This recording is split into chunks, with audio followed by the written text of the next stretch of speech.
name is Ariel, and I'm here with a daily dragon message for you guys, daily tarot reading, just to get some basic energies of what's going on today and how everybody's doing. Good to see you here. Hope everyone is well out there. I have not been doing as many live readings these days, but I did do a Spirit Animal Sunday last night, so if you didn't get a chance to watch your signs reading, go check out that video. It's the one just previous to this, and it is for the second half of the month of November. Going to give you your spirit animal messages and tarot reading that are in that video. So hope you guys are well. It's awesome always to see you here.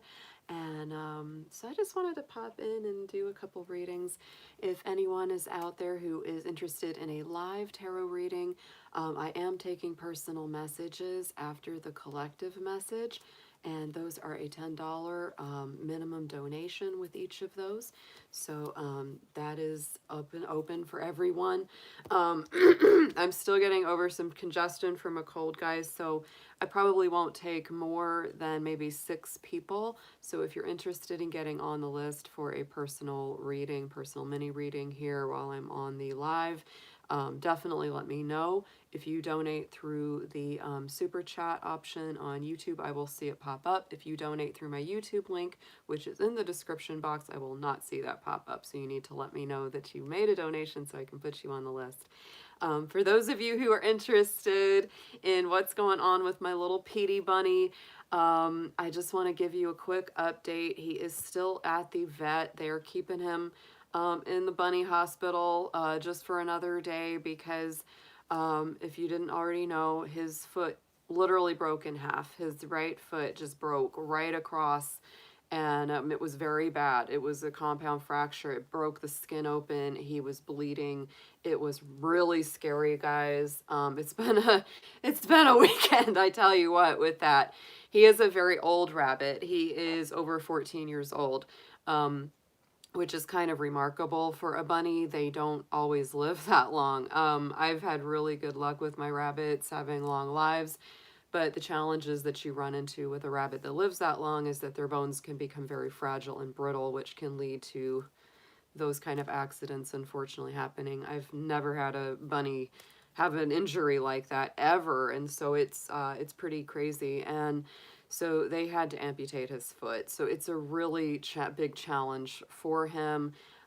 His leg has been, you know, kind of splaying out. They want him to kind of sit up on the remaining foot, you know, and not be, you know, just flopping over. So they're kind of trying to work with him. And yeah, he's going to need a lot of, you know, just help, physical therapy kind of thing. No, it's very scary. He's been with me a long time, and it was really a choice of, you know, take his foot or euthanize him. And it just, I searched my heart, you know, and made the decision, and it's a tough decision. But I was like, I just don't feel right, you know, euthanizing him at this point. Even though he's old, he's not infirm, and he's, you know, he's still very vital and still very aware and enjoying his life. So it just didn't feel right. He's most certainly in the twilight of his years, the winter of his years for sure. You know, I don't know how much longer I'll have him with me, but my feeling is, you know, as much as he can be here, I'm going to just love on him, give him as much treats and goodies and, you know, care as he needs for however long he has. I had a really kind of amazing experience last night after I did the general read for the spirit animal readings last night. You know, I use all my spirit animal cards, and right after I finished that, I did a personal one just for myself to see what cards came up. And no joke, guys, the rabbit card came up right off the top. I was just sort of blown away. I mean, it's like, I know cards can be extremely accurate and really do work with our energy, but it is still sort of amazing when it comes through so clear that the first thing I pulled off the top was the rabbit, who looks just like my little baby. So he's definitely connecting with me, and it was just a really good feeling. I was like, oh, you know, just gave me a good vibration. So let's go ahead and talk about what's going on today. Let's look at the astrology for the day, guys. We're right at the middle point of November. It is Monday the 15th. The moon is in Aries. No wonder I feel a little more energized, a little more up. Um, sorry, excuse me, excuse my cough. I will be doing that a little. Don't worry about me. I'm just getting still the congestion from the cold. It's not bad. It's just a little sticky. So yeah, so yesterday we had that Pisces moon, which is a lot more dreamy, a lot more sleepy. So today with the moon in Aries, that is definitely an energetic kind of moon sign. The moon is still in its waxing phase, building up to the full moon. So it is a good week still for getting a lot done, productivity, all that kind of stuff, and taking action. Tomorrow as well will be a good action day because we will have that Aries moon with us for most of the day. The moon does go void of course early in the morning, around 10:50 a.m. for those on the East Coast, 7:50 a.m. for those on the West Coast. Keep in mind that sometimes with the void of course moon, it's almost like a mini Mercury retrograde. You know, it kind of goes in reverse. So just be flexible tomorrow. We can get a lot done, but I will say that it's like, don't make hard, fast decisions tomorrow. That's a really good point there. So yeah, we are building up to the big full moon on Friday. That's the 19th. That's going to be with us very early in the morning Friday, about 4 a.m. for East Coast and about 1 a.m. For the West. It's going to be a lunar eclipse as well. So it's a very exciting full moon. You know, the Taurus full moon is a wonderful, grounding, centering, very earthy and very stable full moon. It's one of my favorite placements for the moon, one of the better placements for the moon, really. So, you know, whether you're a Taurus or not, it's a really good time just to kind of ground and center. Let's see what else is going on. Let me check my ephemeris of what is happening today in the planets for us. Let's just take a little peek. We have, of course, the sun is still in Scorpio, so it's at 22 degrees of Scorpio. It's not going to be there for a whole lot longer, guys. It will be shifting into Sagittarius on the 23rd, which is a Tuesday. But our moon, like I said, today and tomorrow is in Aries. Mercury is still stationed in Scorpio, so our thoughts are deep, they're intense, they're passionate, they're profound, they're insightful, we're very investigative. Our thoughts go deep, we want to get below the surface. Venus is, of course, in Capricorn at 7 degrees to Capricorn, and it's going to be there, guys, as we know. We talked about Venus in Capricorn. It's going to be doing a retrograde motion, and we will end up with Venus in Capricorn for a very long time until next year. So hang in there with that. Mars today, of course, is stationed in Scorpio. So yes, I mean, we have just got a lot of Scorpio, Sun, Mercury, and Mars. We are all traveling with that energy. So yes, it is passionate. It's intense. It's a deep dive, you know. The biggest thing with Scorpio is it's very powerful. Remember to use your powers for good when we have that much energy in Scorpio, because this can be to the heights or to the depths with very, very fast motion, right? So, you know, don't let yourself go to the dark side. The dark side of Scorpio is suspicion, jealousy, revenge, all those kind of really, you know, power manipulations, all that kind of thing can get into that Scorpio energy, which is the negative side of this. Instead, use those powers for good, which is transformation, regeneration, deep healing of the psychological and emotional center. It's very, very deep healing that goes on. It's very beautiful and resurrecting Phoenix from the ashes kind of energy. Jupiter is, of course, still stationed in Aquarius at 23 degrees. Saturn is traveling along in Aquarius as well at 7 degrees. So we will feel that square, guys. You know, the Saturn-Mars square is no joke, and we've experienced that. We had it last year for a good while, and that does make action a little bit harder. You have to think before you act, and that can really be inhibiting to spontaneous movement. In order to make progress, we have to think things through first, and that is just the way it is for a while here. So Uranus, Neptune, both in retrograde action. They are both, you know, Uranus is in Taurus, and that's going to be affecting our full moon in Taurus, absolutely. So I would say that we have a lot of big revolutions, especially when it comes to our finances and our personal values. That's what that full moon is going to bring up very strongly at the end of the week. Neptune is stationed in Pisces at 20 degrees in a retrograde motion, and Pluto is at 24 degrees in Capricorn. So just giving you the updates there. We're going to take a few peeks at our tarot and see what kind of cards come up for us today. Keep in mind, guys, these are general messages. They are not going to be for everybody. If it makes sense to you, take those messages, keep them as yours. You can claim whatever you want to in a general reading, that's for sure. Let me put these down here. I got so many card decks here on my table. And let's start out with just a little bit of our sound, our sonic therapy here with our tuning fork at 528 HC.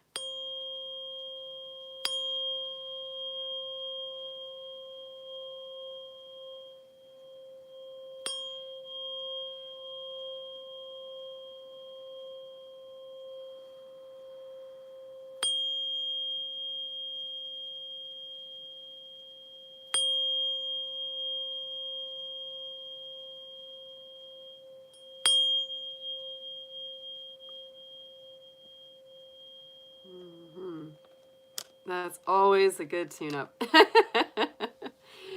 Always feels great to use that fork. I absolutely love them.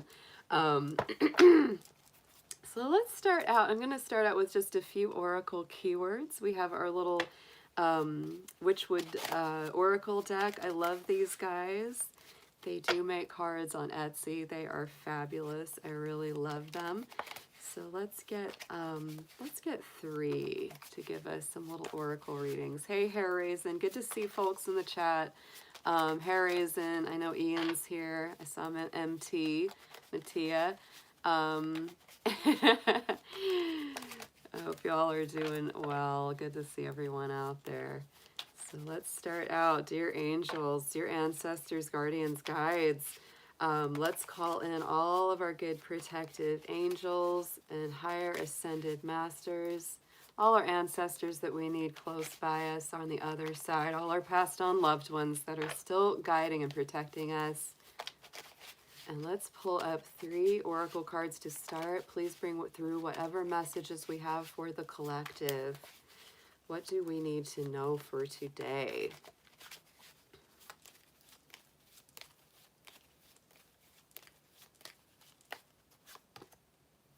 Oh, I like these. Yeah. Okay, so we're going to start out with the spider web. Love the spider. Spider is one of my favorite spirit animal energies to work with. Absolutely always feels great. It brings in the energy of the number 8. The spider is the weaver of the web. Really corresponds nicely to anybody who is creative. If you're crafty, if you're musical, artistic, poetic, you know, this is definitely your vibration, because the spider always is creating something and is very resourceful, right? The spider creates that web out of their own body, out of their own energy. They don't have to go out and find material to build the web. They have that knowledge and they have that ability already inside them. So it's pretty amazing. On this one, the spider web says, there is an attention or distraction. So this is important for us to focus on what really matters.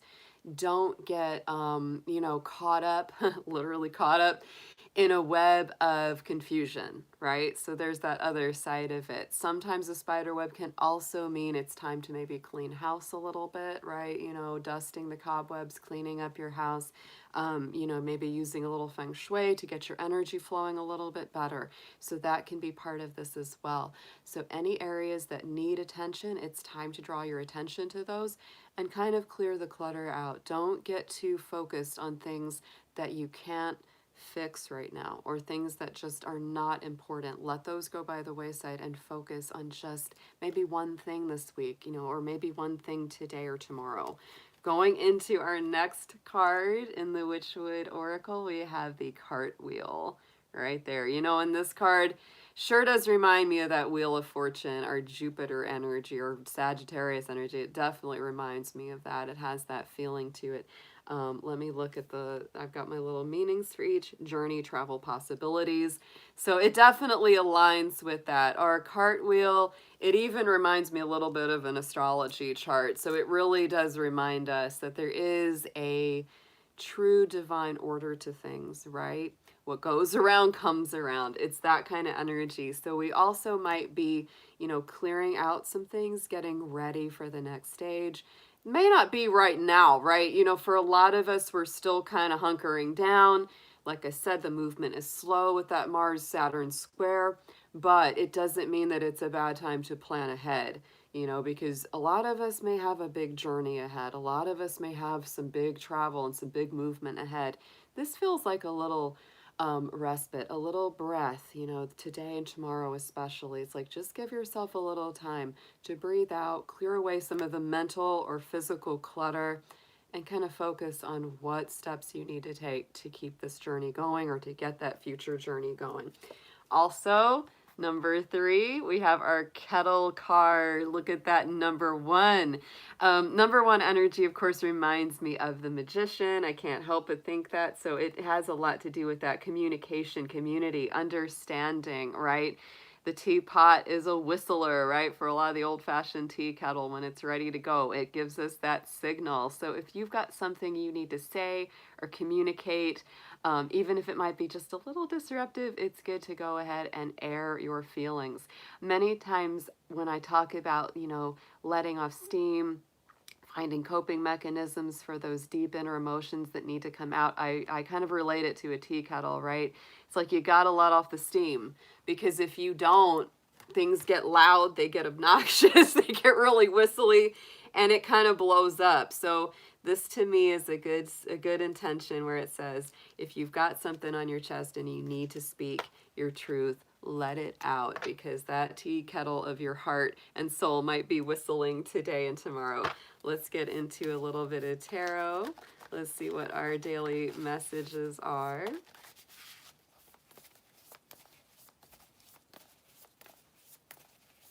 Dear Spirit, let's see what we have for the collective in the tarot, please. Let's see what we've got coming through as general messages for everyone who is meant to see this reading.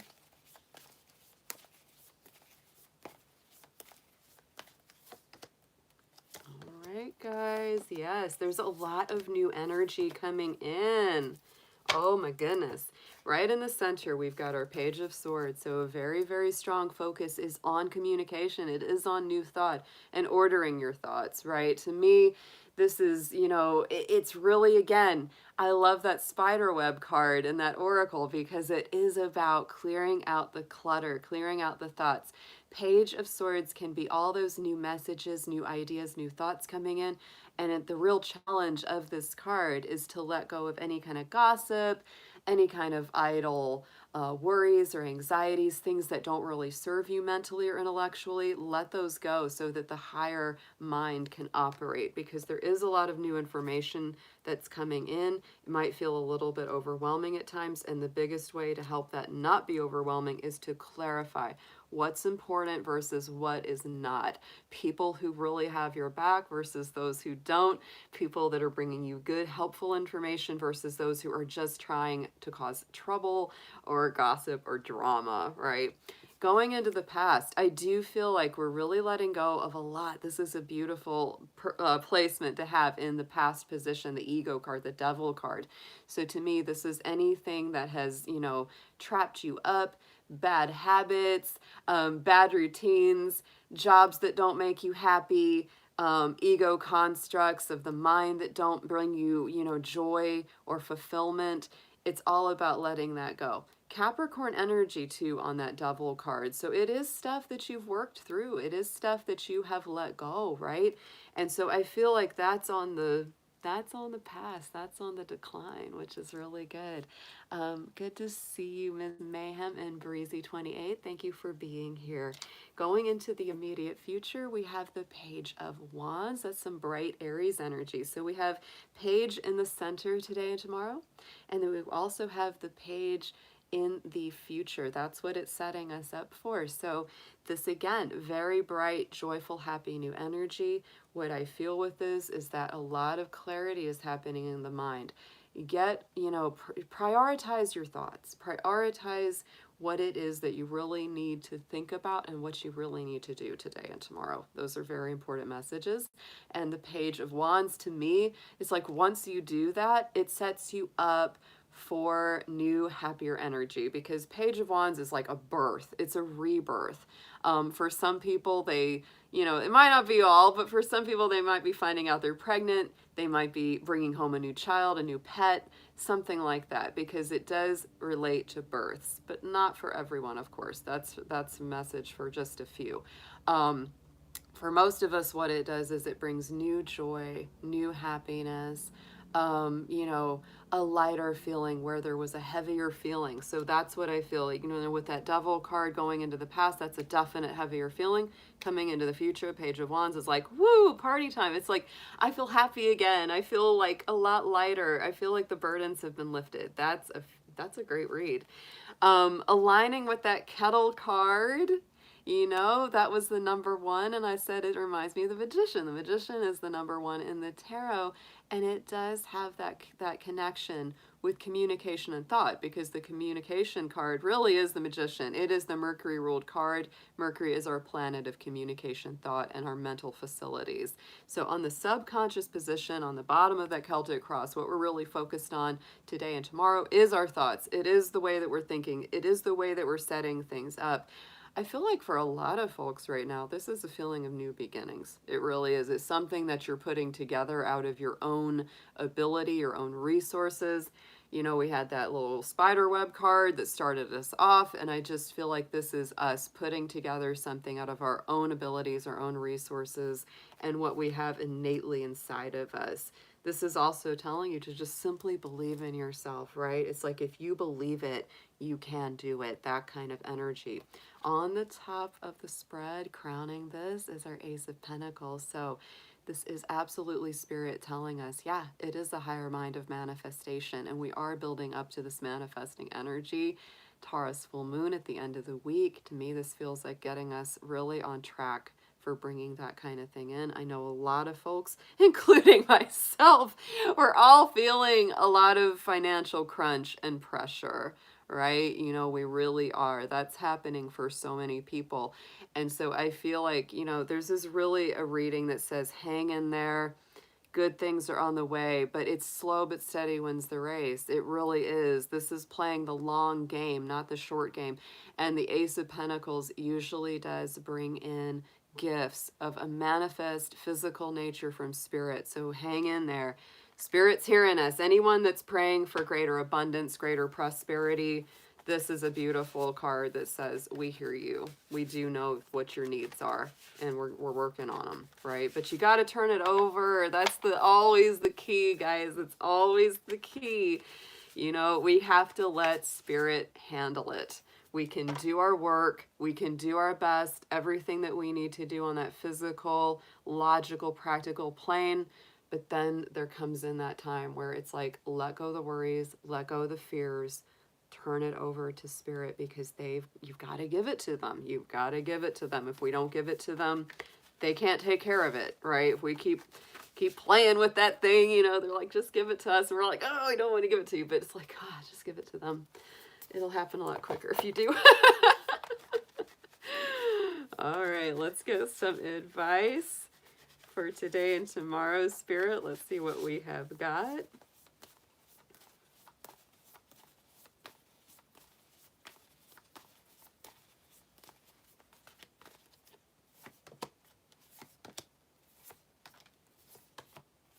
Yeah, this is definitely a let go and let Spirit take care of things. Suggested approach is the give and take, equal balance, right? Six of Pentacles. I guarantee for a lot of us, we are going through a thing where it's like we're balancing taking care of ourselves and our own needs versus the needs and taking care of others, right? It is absolutely that balance. This, of course, for a lot of folks is saying make sure that your relationships are balanced, right? This is reciprocal energy, equal give and take in our personal relationships. And it's also saying that the good that you do comes back to you. Anything that you do for others has a way of coming back. And that may very well be what's happening this next couple days and really, stretching out over this week. It's kind of like, again, we had that cartwheel. What goes around comes around. If you've done a lot of good and you've put out a lot of, good intention, or you've really done a lot for others, Spirit recognizes that anything you do karmically comes back to you. For those of you that have really built up a lot of good karma in that area, it could be really coming back to you now. That's a beautiful card. What we need to know, look at this, the Justice card, the Libra, the balance energy here. So what we need to know, today and tomorrow are days of balance, things, coming back to equilibrium, harmony being restored. It's very important to balance yourself. Take good care of yourself, guys. Take good care of yourself. This Libra energy is all about that. Again, it's the reciprocity, the equal give and take, things being restored, wrongs being made right.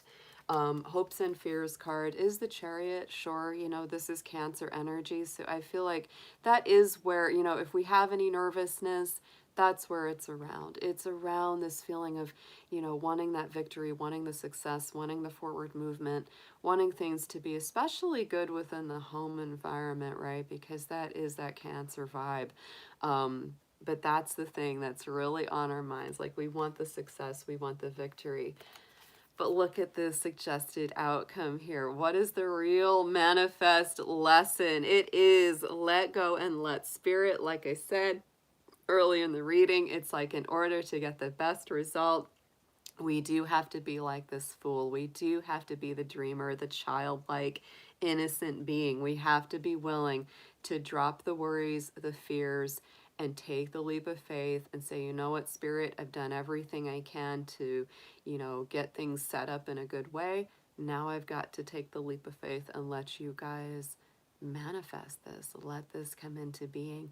And it really is, of course, a message as well to be your own true self.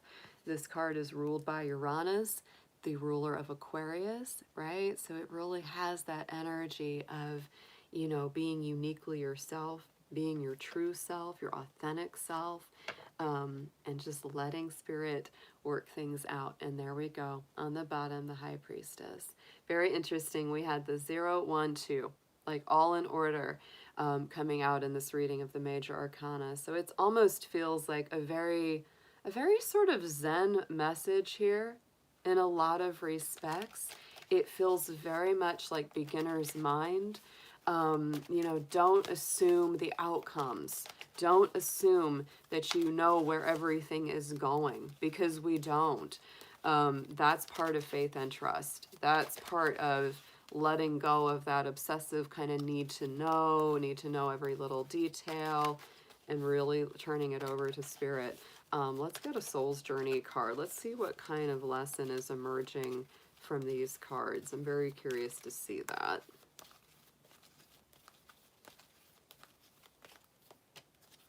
Yes, and look at that. Oh my goodness. On the top is the Fear card, guys. This is really about letting go of a lot of fears, nervousness, anxieties. I realize that I am testing my resolve to live in the energy of love, right? To choose love and trust rather than fear and anxiety. And look at that on the bottom is surrender. I can release my need to control things. Oh my word. That's amazing. I love these cards. But yeah, that has so much to do with our reading for today and tomorrow's lesson and message. Oh my goodness, it very much is about releasing fear, anxieties, doubts, worries. And it is because we get into that need to control things. We just do. We get into that human need to want to know what's coming. We don't like feeling like we don't know what's in the works, and so we get really obsessive. We get really freaked out. And that makes our journey a lot harder than it needs to be. So the more that you can release that need to know, release the fears, release that feeling like you got to control things, the better it's going to get. The better, the happier, the more smoothly those you know, transitions can happen, and the easier as well, like just financial and material or, you know, manifest success can come in, because I feel like that is, you know, what's getting a lot of folks right now. So let's get into a soul's message, heart and soul message. Let's see what we have got for this to summarize.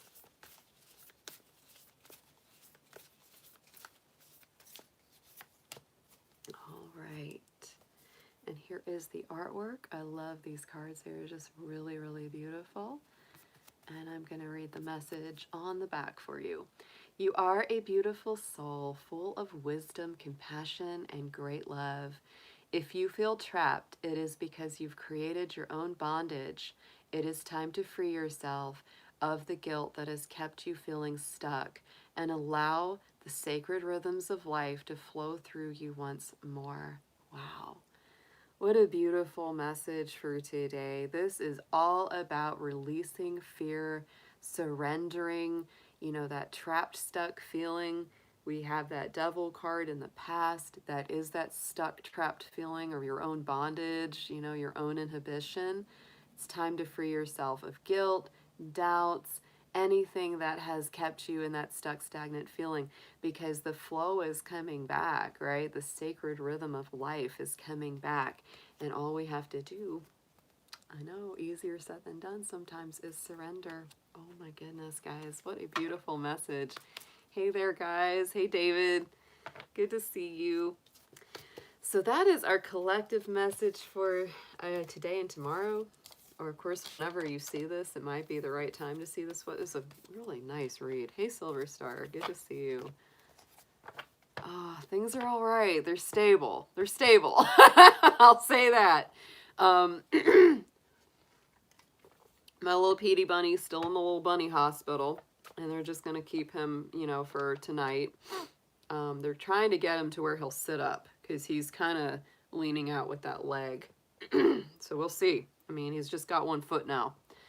So it's, you know, it's a lot for him. He's an old man. Trying to teach an old bunny new tricks, you know, not always the easiest thing. So, so I am open now for a few personal readings if anyone wants one. Those are a $10 minimum donation. You can either do through the super chat here on YouTube, or you can do it through PayPal.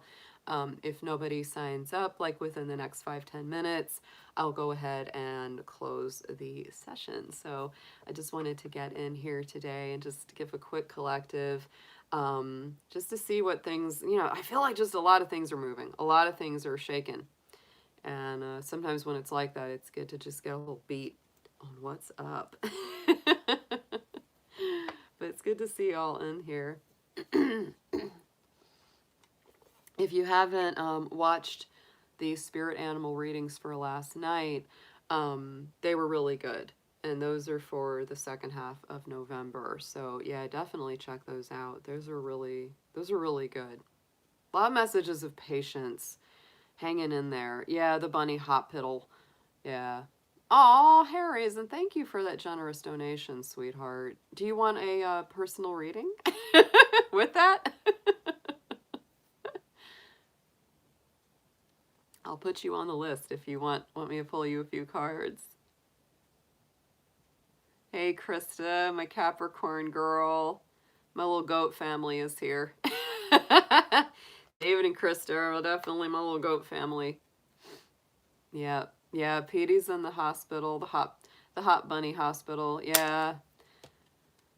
Oh, I've definitely been crying, Luna, for sure.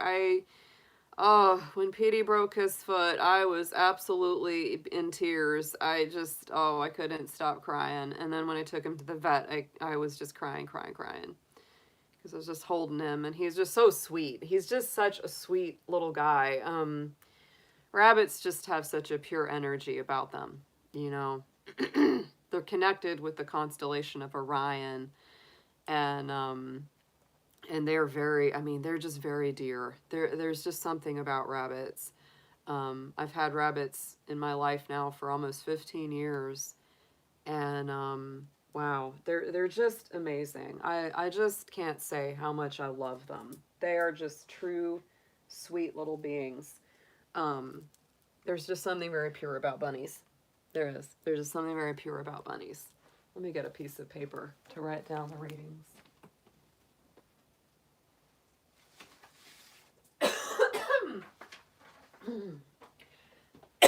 Eventually, all this congestion will go away. That's what I hate about colds. It's like the initial crap goes away very quickly, but then you're dealing with like sniffles and coughing for weeks.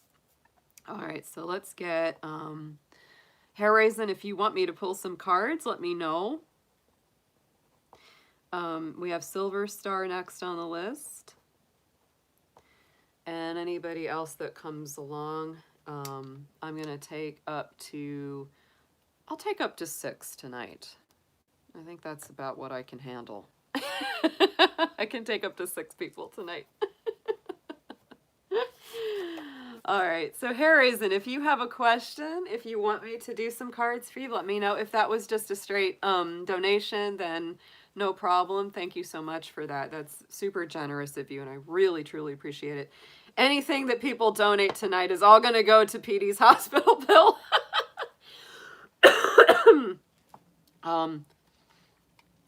Because vets ain't cheap, I tell you. That's the hardest thing. Vets aren't cheap. It's cheaper for me to see the doctor than to take my bunny, I tell you what. So yeah, I've had a lot of very generous donations for him. So thank you to everybody who's helped me with that, because boy, it really does make a difference. It truly does. Because it's like just for hospitalizing him alone is $50 a night. And the surgery itself was over $800. So yeah, it's not cheap to take care of a little guy, but he's worth it. Oh, he's worth it. I mean, anytime I've, had to pay a vet bill for my bunnies or for anything, I just feel like, it's just totally worth it. Okay, sure, MT. I'll put you on the list. I'll put you right on the list for number 3.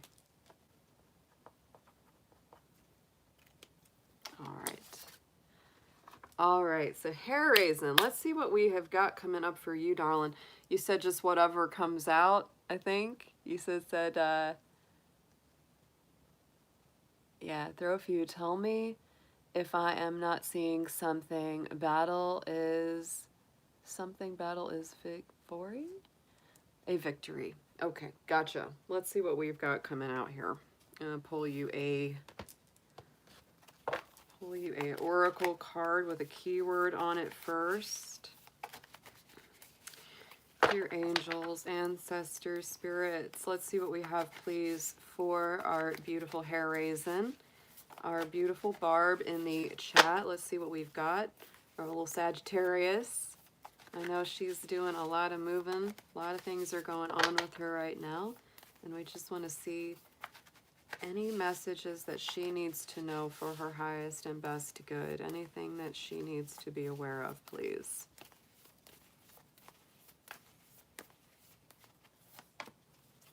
All right, well, nice. Very nice. On the top, we have the Going Forward card, which definitely feels like a travel card. This card reminds me so much of The Lord of the Rings. It reminds me of The Hobbit. It looks like the Shire and the Hobbit Hole, and it feels like that, beginning of an adventure or a beginning of a great journey. So I know that you're already in a lot of travel, so I feel like this is just a really good reminder that, you're still in that process. You're still in the process of travel and forward movement. On the bottom of the deck, we have the keyword of love. So I feel like there is a lot of love involved in this journey. There's a lot of, love coming in. Just stay open to it. And that love can take many different forms. This can take the form of romantic love. It can take the form of, family love, friendship, greater friend connections and companionship, and just bringing more love into your daily journey, into your daily process. So that is a beautiful beginning. And I feel like you're moving forward. You might be as well kind of moving forward from love that didn't work out so well in the past, right? It's not just, you know, new stuff, but it's also healing old wounds or old, you know, broken heart energy. So it's a really nice beginning. Let's see what we have got for you in the tarot.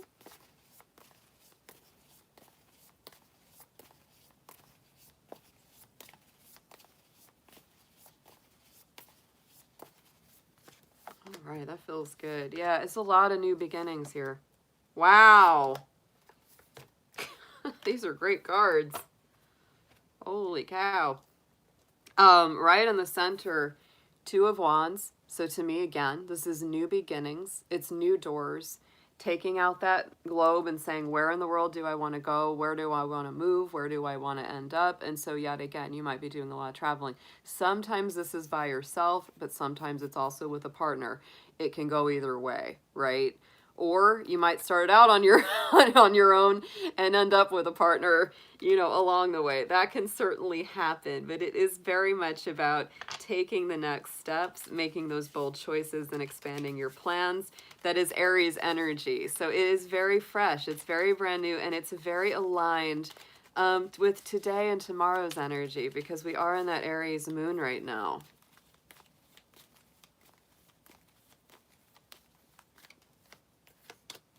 And look at this on top of it. The Wheel of Fortune is there. So look at that. That's beautiful. You know, to me, that's just such a positive journey going on. That's your own energy. That's one of your power cards, Miss Sagittarius. That's your Jupiter. And it really also fits in with our collective reading that we did. You know, it really had that energy of moving forward, releasing the old, moving into the new. That's fabulous. So I would say, you know, the signs that come up very strongly right in the center for you, of course, are Aries, Sagittarius, Leo, Taurus, Scorpio, and Aquarius. All those signs are really important to you right now. In the immediate past, we have the Star card. So again, some more Aquarius energy, and it also feels like you've really released some old dark times. Like this is really that light at the end of the tunnel kind of feeling. It's those restoration of your hopes, your dreams. I do feel like you've done just a ton of work. You've gone through a lot of dark tunnels, and I feel like the light is, you're stepping into the light right now. I do. I feel like you've already come through those dark journeys, the long dark nights of the soul, and I feel like you're stepping into the light. Going into the immediate future, wow, 10 of Pentacles. This is a great read. This is so nice because I feel like, you know, what's coming next is the manifestation. It's the, you know, turning the dreams and the journey into the realities, getting more stable, feeling like you're really finding your footing, your grounding. Family connections, no matter what those are really, really connected, right? They're really connected. You know, whether they're passed on loved ones or ancestors, whether they're your current family or your friends that feel like your family, because to me, this is that stable feeling of like people you can trust, you know, money in the bank, or at least more money in the bank. And just feeling like, yeah, things are good. Things are feeling a lot more grounded and a lot more secure. So good energy coming through, you know, already here. Clarify this 10 of Pentacles. And yes, it is the Magician. The Magician card was also in our collective read. So I feel like you're capable of creating this almost out of nothing. Right? Almost, it feels like out of nothing. And it's really through your own resourcefulness, your own talents, your gifts, your abilities. And it really is so much about aligning your mind to belief in yourself, because the Magician is our Mercury card. It's the way we think. It's the way that our mind functions. And don't forget, we are going towards a lot of Sagittarius energy. Once we finish up this Scorpio, we're going into the sun in Sag on the 22nd. Mercury is going to move into Sagittarius, and then Mars is going to move in there as well. So you're on the precipice of a lot of good energy for yourself. You're wrapping up a lot of old energy on the universal, because all that Scorpio energy is in the universal 12th house for Sagittarius. So you are still processing through some deep emotions, some deep spiritual, emotional healing is going on, and you're ready for a rebirth soon. This is really, really nice. On the bottom, what you're focused on subconsciously is the Two of Pentacles. So it is about financial balance, personal balance.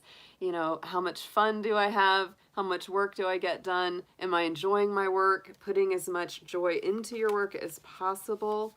So make sure that you are balancing yourself and your priorities. Don't work too hard, you know. Make sure that you're getting rest in the middle of all that. Balance is always important. We had a lot of that coming into the collective read as well. We had the Six of Pentacles and we had the Justice card. So the balance is important. And for you on a personal level, it's important as well. It's like, what do you spend your time on? Make sure that you're resting. Yeah, take your time out as well. Take your time out as well. Here is that Neptune energy, right? The Hanged Man. And that's so to saying, it's like as well, I feel like one thing is being released for the next new big action.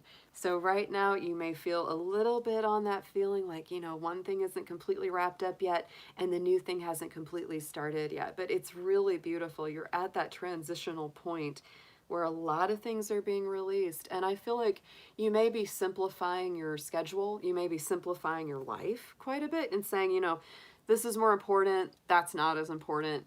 Those priorities are coming up very strongly. Like this next couple days in that collective reading, it is all about prioritization. It's like letting loose of things that don't really matter that much and focusing more on the things that do. Like really putting your heart and your mind where it matters and where it counts. Right on the top, crowning the spread, is the Ace of Swords. So I feel like there's a lot of victory, clarity, success. Spirit is helping you to see things very clear, right? It's helping you to see, you know, the truth and the heart of the matter. To me, the Ace of Swords in that position, especially the Spirit position, it feels like Archangel Michael. It's a lot of protection and a lot of cutting negative cords, you know, releasing a lot of old heaviness. We know how tricky those cords can be. And here's our Chariot card clarifying. Yeah, it's a lot of victory. Both of these are cards of victory and success. The Chariot, of course, is a victory in your personal life, in your personal emotions, in your subconscious realm that allow you to start moving forward. But both of those have that connotation of victory. So let's get a little bit of advice. Let's get a suggested approach and a potential outcome, please.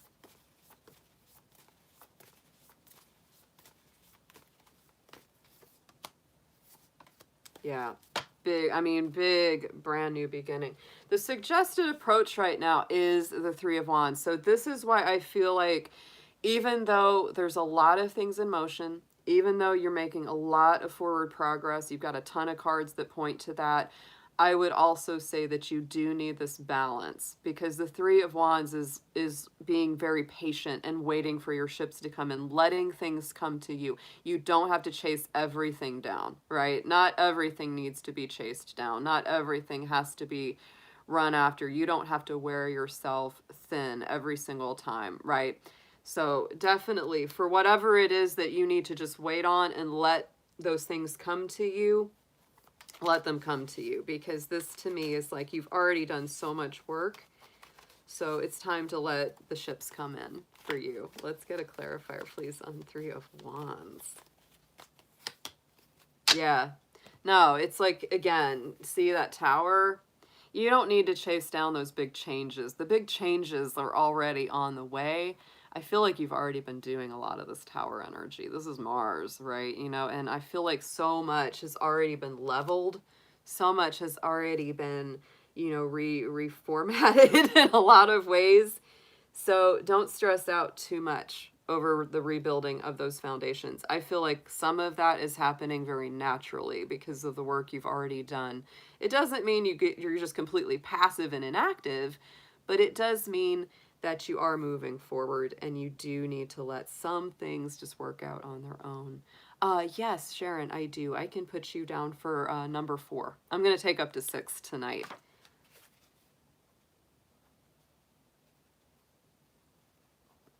I can put you down for number 4. Yes. And so your outcome card, Barb, is the Ace of Wands. That's beautiful. That is like big, bold, passionate, fiery, exciting new beginnings in life, enthusiasm, joy, vitality, energy returning. Again, very strong Aries energy. You know, you have so much Aries. I almost feel like some of the things that you're working on could have a long-term plan, like, and they could really start coming full circle when we hit Aries season. When we hit Aries season, and that's going to be, you know, after that Venus comes out of Capricorn, that's getting into, you know, the second half of March when spring has started. So, you know, around that springtime, I almost feel like there's just something so good on the way for you. So let's get a clarifier on this Ace of Wands. Of course, I always feel great. I always feel great with, you know, the beginning of spring. Woo, baby. It's so good. It's so good, Barb. You got the number 10 of Cups on that Ace of Wands, guys. Beautiful. 10 of Cups, 10 of Pentacles. This is happiness, not just on the physical plane, but also on the spiritual and emotional plane. Ugh. I don't think it could get a whole lot better. I really don't. These are beautiful, beautiful cards. It's a lot of power. It is a lot of power coming in there. So let's get, I'm going to pull a heart and soul message card for you. Let's do that.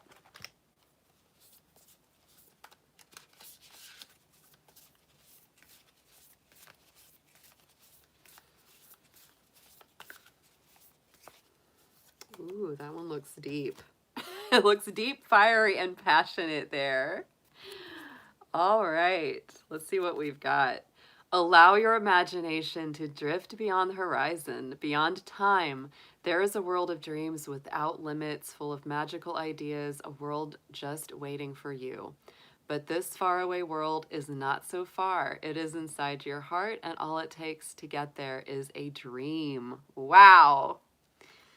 Good read, Barb. This was beautiful. I'm very happy for you. These feel great. Hey, Bonsai. Hey, sweetheart. How are you? Thank you for the little black cat donations there. Okay, thank you, Sharon. I will check that out.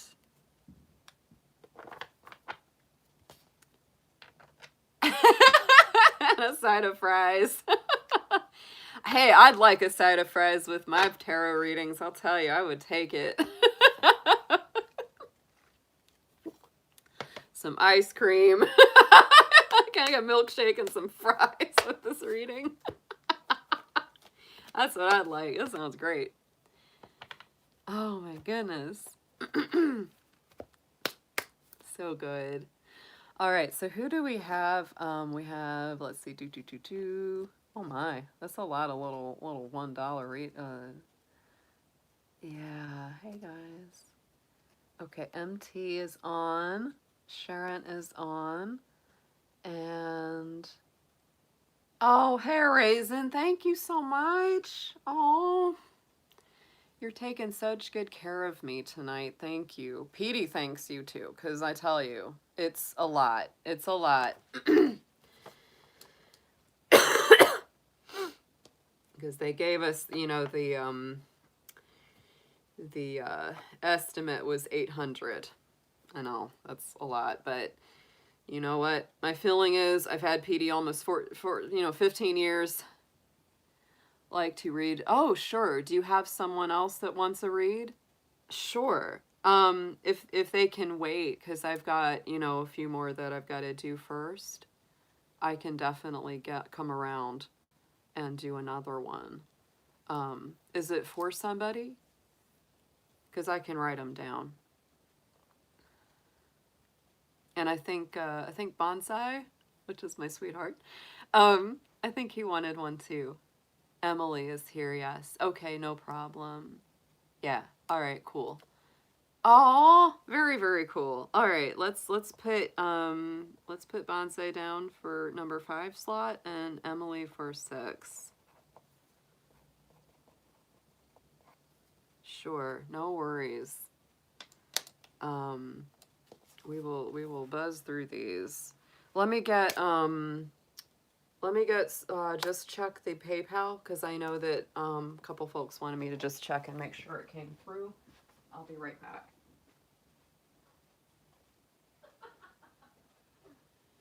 Bunsen, you are the cutest bunny. Oh my gosh. She's so adorable. Too cute. She's so, so cute.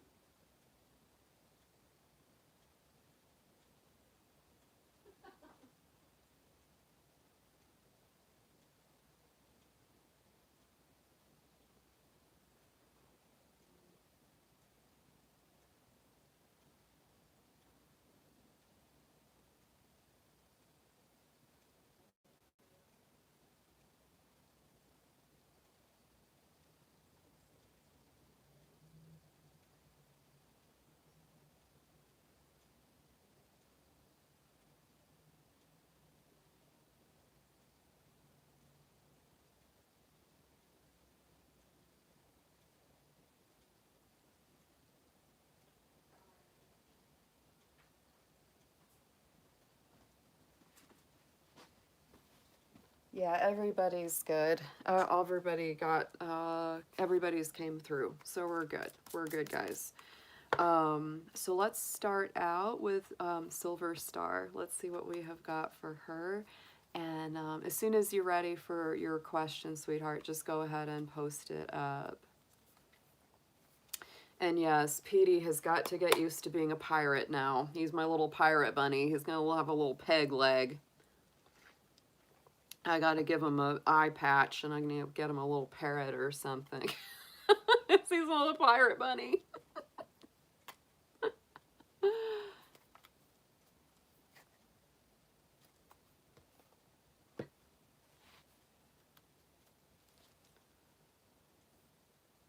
Hope the chat's still working. I took a break. They might have. Question is just general message. Gotcha. Oh, okay, Bonsai. I'll take Emily before you then. No problem. I'm flexible. I'm totally flexible on what we do tonight. So let's see what we've got for Silver Star. My little Aries. Happy Aries Moon tonight. Oh, thanks, Krista. I tell you, it's a hard choice. It's a hard choice when you have to do it, right? It's hard, yeah, because I tell you, you just don't want them to suffer. That's what it is. And you don't want to prolong suffering if you don't have to. You know, so it's like you either take his foot or you take his life. And it's just like, oh, gosh. It's hard because, you know, you don't want them to suffer. You don't want them to hurt. I guess what it just came down to is I just had to go with my gut, with my intuition. It was like it just didn't feel right to euthanize him at this point. I don't know why. It just didn't. Maybe I think it's like I said, because he's still vital. He's still, you know, active. He's aware. He enjoys his life and his food and his snuggles. And so it just is like, as long as those things are there, it just doesn't feel quite right. Now, he may still not make it through. I mean, you know, we just have to wait and see how he gets through. This is major surgery for an old bunny. Even the vet was just sort of like, gosh, you know, she was amazed that he made it through the surgery. He's like, she's like, he came through, he's up, he's eating. Right. Yes, exactly, Krista. And it's like, it's money well spent if you have your peace of mind and you know that you did everything you could for them. And yes, I mean, like 7 years ago, Petey actually had a bad bout with GI stasis, which is when their gut can kind of shut down if they get too much starch.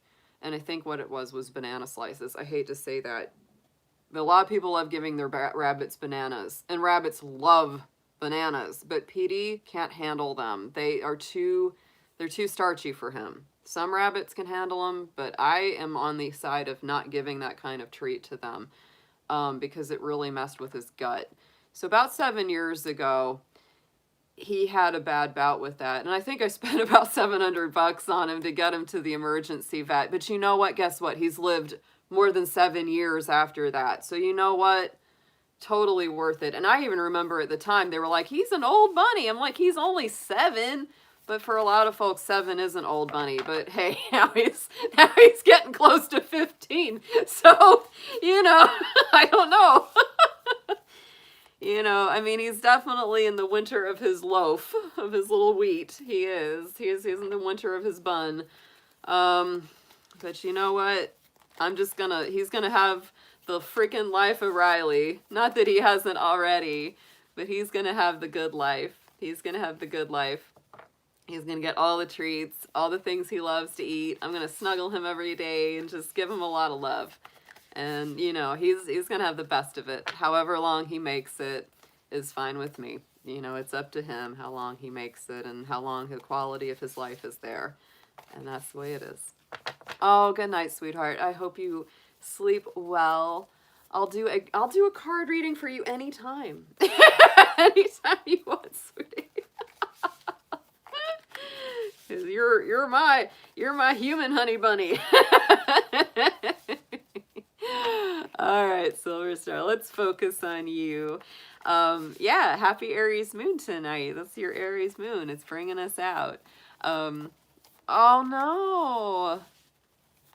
Oh, gosh, Sharon.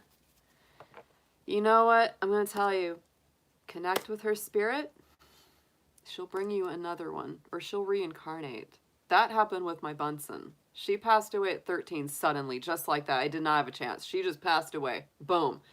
Had a little bunny seizure and just was gone.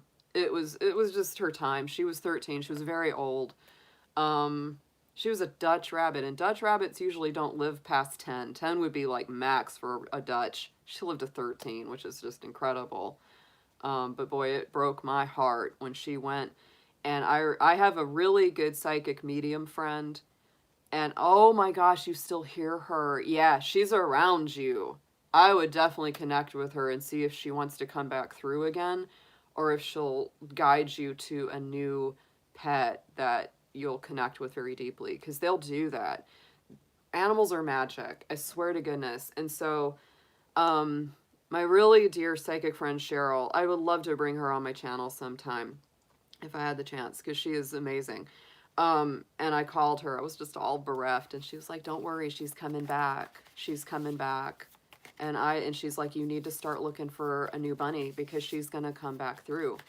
And so I did. And, you know, after a while, I found another Dutch bunny. And I mean, as soon as I came into contact with the rabbit, she had the same look in her eyes as Bunsen. She ran to me. She was licking me. And she sits on the same shoulder as everything. It's like she just came right back through.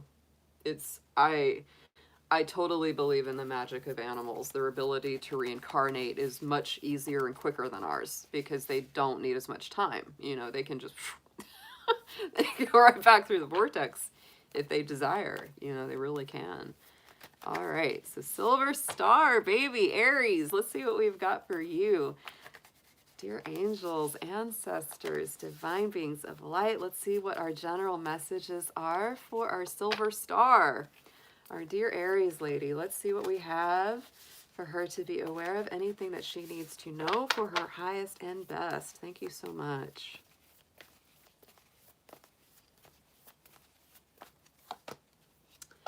I like it. Yes, thriving. You are. You're in a good place right now. So it's not just about surviving anymore. It's about thriving. It's about flourishing. It's about blossoming. It's about seeing the big picture. Love the giraffe spirit there on that card. Giraffes are really connected to their family groups too. So I feel like relationship and love and, you know, social and community connections are very good. And on the bottom, we also have the leadership card. So it is, I know this is about so much of you taking the lead, Silver Star. You've done that.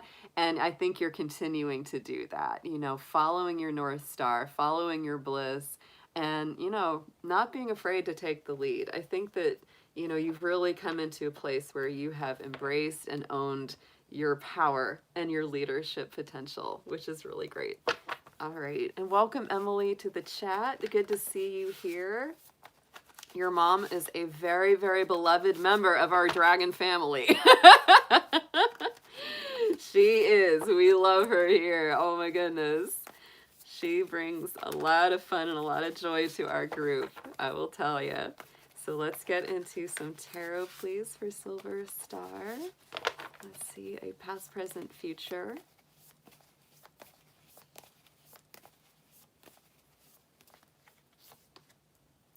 Wow. Okay. See, I feel like you may have somebody in your life right now who could benefit from your help.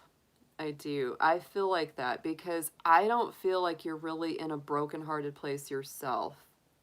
You may still be doing some heart recovery or some emotional recovery for sure, but this feels to me, just for my intuition, it feels more like this is somebody that you're meant to help in the future. Or maybe right now there could be somebody that's going through a really hard time and they just need your help because you've been through it, right? It's like this is that feeling. Sometimes this card is about helping someone else who's going through a tough, brokenhearted kind of time.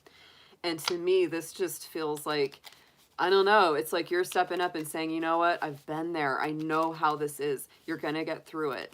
You're going to get through it. I'm going to help encourage you. I'm going to help bring you some healing and some good affirmations. And just, I just feel like you're in a position to help somebody else now because you've already released yourself from a lot of this old pain.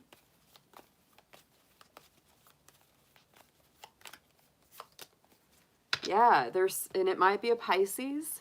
It could be a Pisces, could be a Gemini, Aquarius, Libra, could be a Cancer.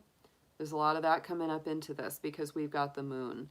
It's very emotional. There's a real emotional navigation here. I mean, that's powerful. It's very powerful.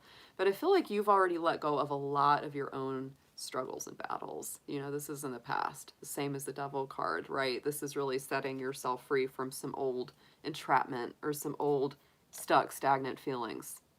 I just feel like you're in a position now to really help somebody, whether you're aware of them yet or not. Boy, they're there. I mean, you're definitely navigating some, you know, emotional woundings. Right. It's your neighbor. Yeah. Five of Cups, right? So you might really be helping somebody to pick up the pieces. That's what I really do get this feeling with. This person might cry a lot or talk a lot or both. You know what I mean?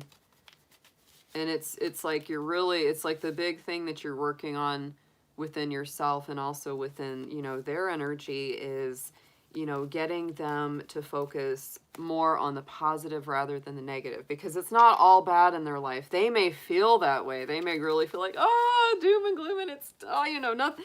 But it's actually not all bad. You know, they might have really taken some hits to the heart. They might have really gone through some big disappointments.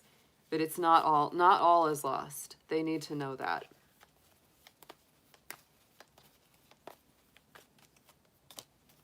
Yeah, the happier times are coming back. Look at this. Aww. I do feel like they would benefit from, you know, right. Silver Star, share the link to your channel here because I don't think that I'm subscribed to it. I don't think I've seen it. I know you've talked about it before, but I don't think we've ever gotten your link. So definitely share your link. But the Three of Cups is on top of this. So like I said, not all is lost. I feel like happier times are ahead. You know, it's like in this card, the Three of Cups are broken. But here's the Three of Cups restored. Plus the two that are already still there. I feel like things will be okay. But they may really benefit from like getting out, being social, having a little bit of a good time. Look at that on the bottom here, Silver Star. Your focus. This is you and your subconscious is the King of Wands, our King of Fire. That's your powerful Aries energy, taking the lead, being a very motivational figure, really inspiring a lot of courage, strength, That's what I love about Aries. They really have this ability to bring some positivity. Um, that's why I love being a dragon, because dragons are alignment to Aries, so I have a little bit of Aries power in there.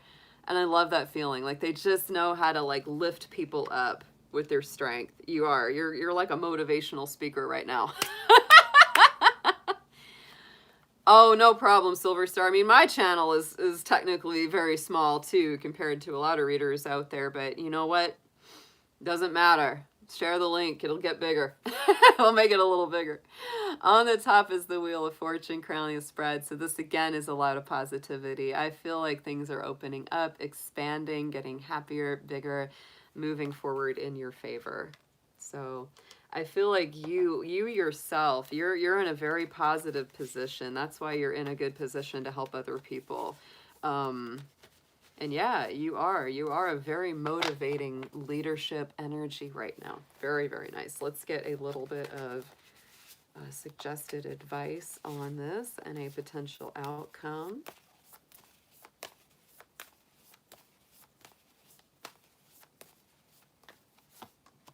Ooh. Yeah. I feel like, this is interesting. So, Ace of Cups. Ace of Cups is your suggested approach. So this is extremely compassionate, gentle, spiritual. This is a lot of gifts of spirit. I feel like you, even if you're in that position where you're like, I'm not sure exactly what to say, it's like Spirit's going to give you the right words. It's going to give you the right actions, because this is huge blessings of emotion and love and spirituality and spiritual knowledge and awareness. Such a good card for this kind of a reading. It also helps awaken, you know, your psychic abilities. It really does.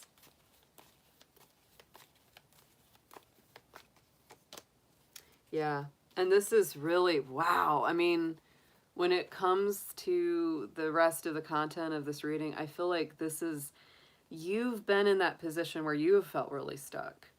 Because we got the Devil, we got the Three of Swords, we got the Eight of Swords. You've been in that position before. And I think that because you've gotten through it, you are in a unique position to help others get through it.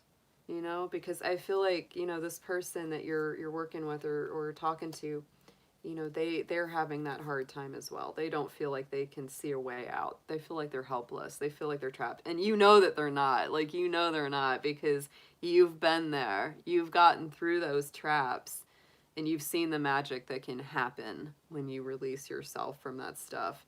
Ultimately, with this outcome card, I feel like what you're possibly building here is a spiritual community or team. Like this, you know, because the Three of Pentacles is people coming together, working on a project that's going to benefit everyone. So I feel like it's not just you going it alone with that Three of Cups, with this Three of Pentacles. I feel like there's a lot of good energy of people coming together to help someone or help the community to a, you know, good outcome. You might be putting together a community of healers or psychics or intuitives just in your own, you know, community, in your own place in the world. There's Three of Swords, Three of Cups, Three of Pentacles. This is definitely working together towards some kind of end, and it's I think very beneficial, not just for you but for everyone around you.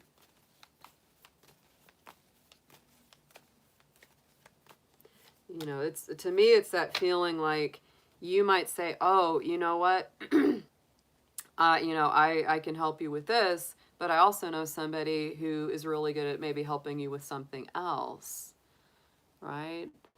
And the Five of Pentacles, right? I would say the only thing that may have or may hold you back from this feeling of tapping into the bigger community is your fear of rejection, right? That's the only thing that could maybe, you know, kind of mess that up for you at all, but don't let it, you know, don't let it. It's like if you want to work with someone and they say, no, I'm too busy, I don't have time, don't take that hard, right? Just try a different venue or connect with another person, right? But I do feel like there's this ability in you to kind of bring a community together, bring groups together. Yeah, this is new beginnings on the bottom, Page of Wands. And the Nine of Pentacles. So definitely, I mean, there's that feeling of like possibly a good business for yourself, good work for yourself, feeling very satisfied with the work that you do. Let's get a heart and soul message for Silver Star, please.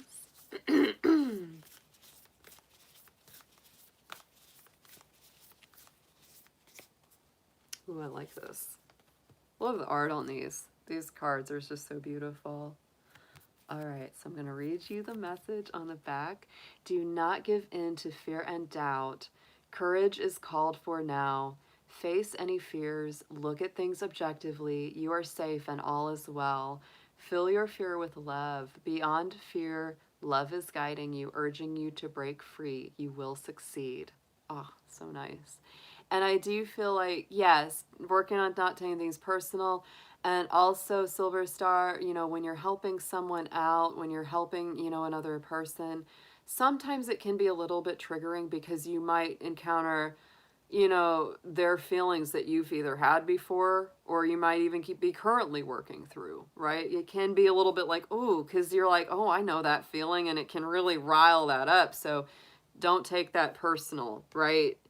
Use a little bit of self-protection before you go in and, you know, do energetic or healing work, or even just have an emotionally charged conversation with someone who's hurting. You know, it's fine to do a little bit of self-protection first. Call on Archangel Michael. Make sure you clear the cords out, you know, afterwards. It'll help.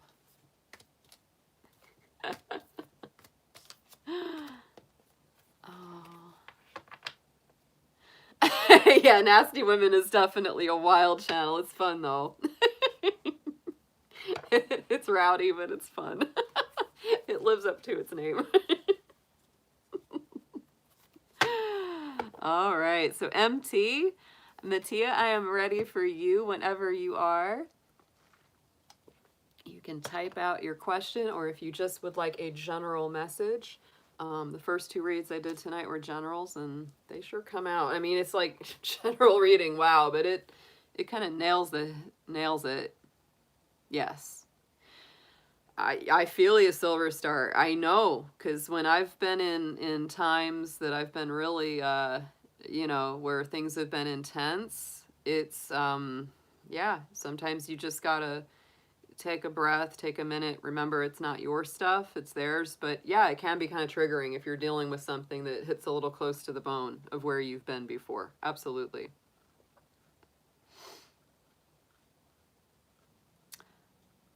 MT, that's Mattia. Just let me know when you are ready, sweetheart. I'm ready for you.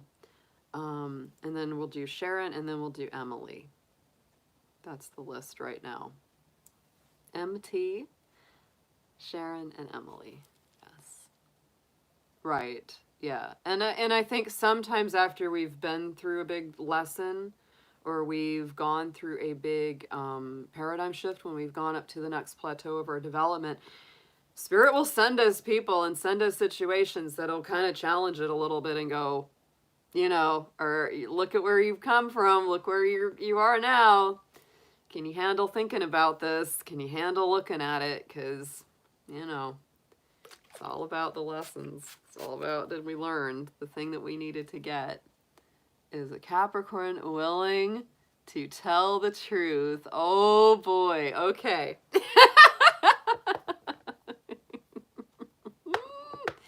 You got a love question. All right.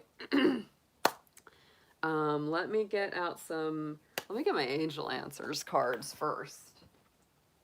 If we got a yes and no question, we're going to look at that. We're going to look at that first. And then we'll get in a little deeper.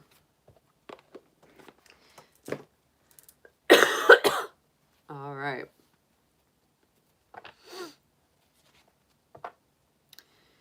Capricorns can be tough, you know. I know, because I am one. They can be tough. They can be very reticent. That's what I'd say. They can be very reticent about, you know, emotions and feelings. But you will usually know where you stand with them. You will usually. unless they're really conflicted, you know. Let's start out with the Angel Answers card. Sometimes these are very, very clear cut. So let's see. Dear angels, dear ancestors, divine beings of light. Let's see what we have for Mattia, please, in the chat. She is asking about a Capricorn. Are they ready and willing to be honest and to communicate honestly with her? Let's see what we have coming out. Thank you so much for your help.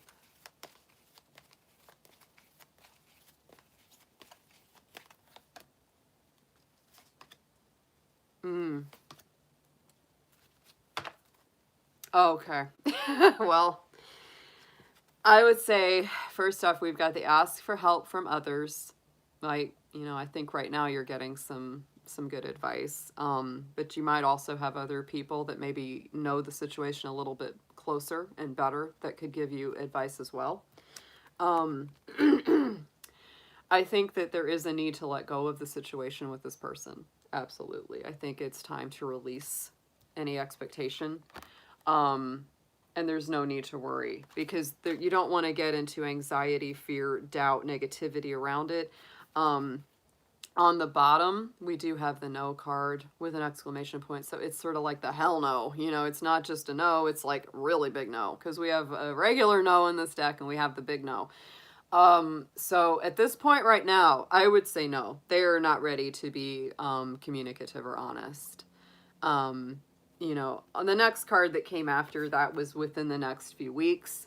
So maybe in a couple of weeks you might get something out of them, but right now I would say no. I would say that they are kind of a closed book. And I feel like it's imperative right now for you to release any expectations because of this let go card. But don't worry about it. That's the big thing, is like, don't get into a state of stress, anxiety, fear over it. You know, it's no right now, but that could change in a couple of weeks. That could change in a few weeks. My feeling, though, always with anyone is that you don't owe them anything. If they're not willing to be open, honest, communicative with you, you don't need to put yourself on hold for them, right? That's just, they haven't earned that. And I feel many times, especially with a Capricorn, they're going to go through quite a bit. Venus just entered the sign of Capricorn just last week. That is a big shift. And let me tell you, for all Capricorns, good or bad, good or bad, we are going to be getting our comeuppance in love. If we've been putting good intentions, good energy into our love life, we're going to get more good stuff back. If we haven't, we're going to get that back too, okay? So if this person has bad karma or has created bad karma for themselves in love, it's going to spank him spiritually. It really will. Because Venus is going to be in Capricorn until March. It's going to go through a retrograde cycle during that transit. That's why it's staying in that sign so long. And it will be big. It will be big for Capricorns and for anybody that's involved with one. There's a lot of restructuring going on in love, and it requires patience. It requires timing. Capricorns are very much about timing. They can procrastinate like crazy if they feel like it's just not the right time to say something or do something. I will say that about them. But I do feel like if, you know, anybody, if they really want something, they'll go get it at the same time. A little bit of a balancing act. But yeah, Capricorn men especially, they can be very stodgy. I tell you, I like Capricorn women more than Capricorn men in general. Not always, but in general. Don't let my goat guys get miffed. I'm just saying. I'm just saying. So Mattia, let's get some cards around this.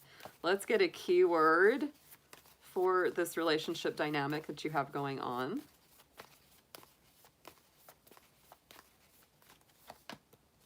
Delight. Yeah. Oh my gosh. And look at these two cards. These are two of the most beautiful cards in the deck. On the top was the Delight card, and on the bottom was the Blessings card. Look at those two birds. I feel like this is really a double message for you. It's like, let your heart fly free as a bird. Don't get weighed down. Don't let your energy get heavy with this guy. Oh, it's not worth it, right? Let your soul fly free. Delight in your life and the things around you that you feel happy with. Notice the blessings in your life. That is going to help with this so much. Like, that's why you had that, no need to worry. Let go of this. I love when the no need to worry card comes up because it really is very truthful. It's like, you don't need to worry about this. This is not something that you should let cause you stress or anxiety. If they're just not ready to talk and be honest and clear, then, put them in the timeout chair. That's always the way it is. You get what you give, right? You want my honey and I love him, but if he's acting fussy or acting a fool, I'm like, you gotta sit over here, babe. I ain't gonna talk to you till you're, ready to talk. Let's get some tarot. Let's get some tarot for you, baby. You got a lot of good in your life. I tell you, the delight and the blessings, you got a lot of good in your life.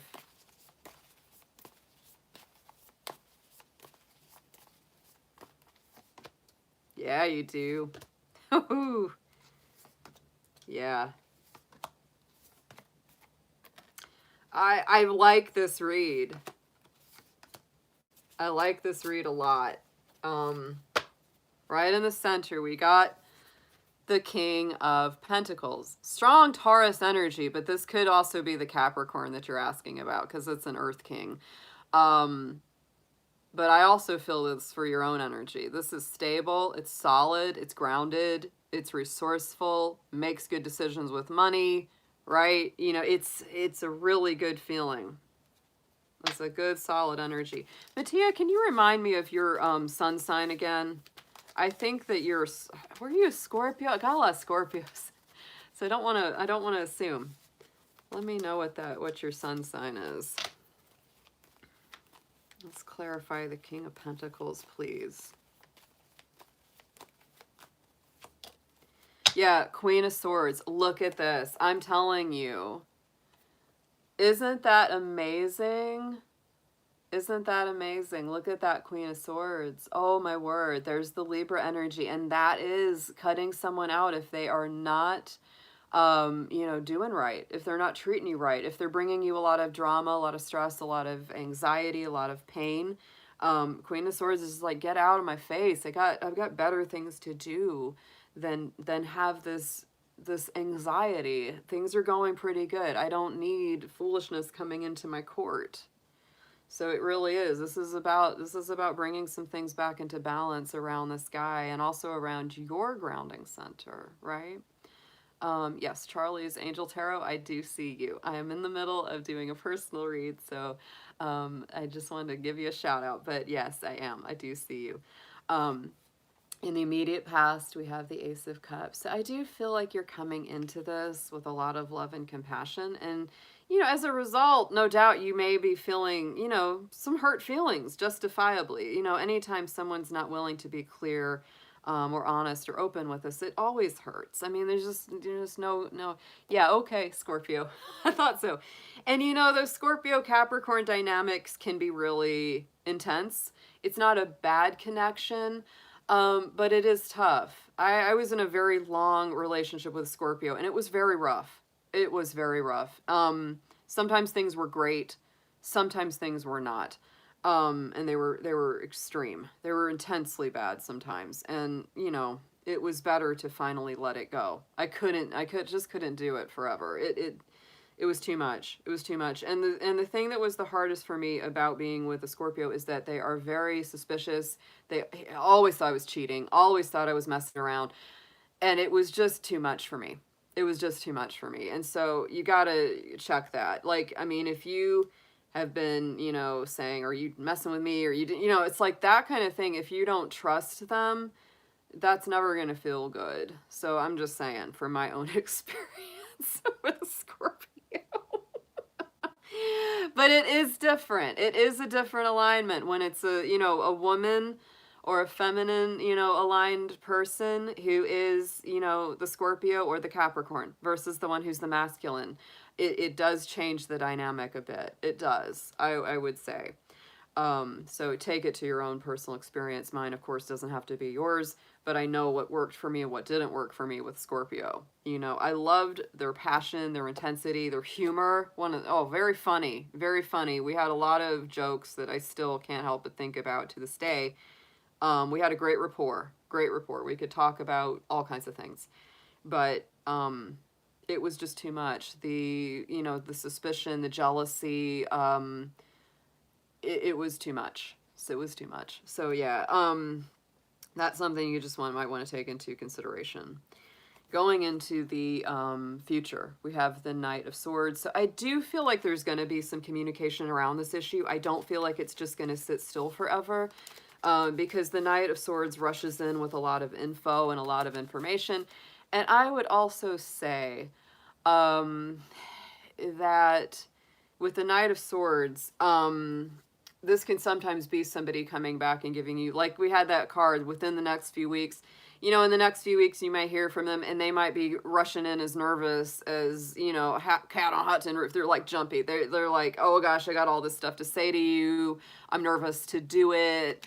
But I'm coming in with a lot of info real, you know, jangled up. They might be. So don't be surprised if they just sort of suddenly pop right back in. They might have a lot to say. Hopefully they apologize. I don't know yet. Let's see what we have clarifying the Knight of Swords, please.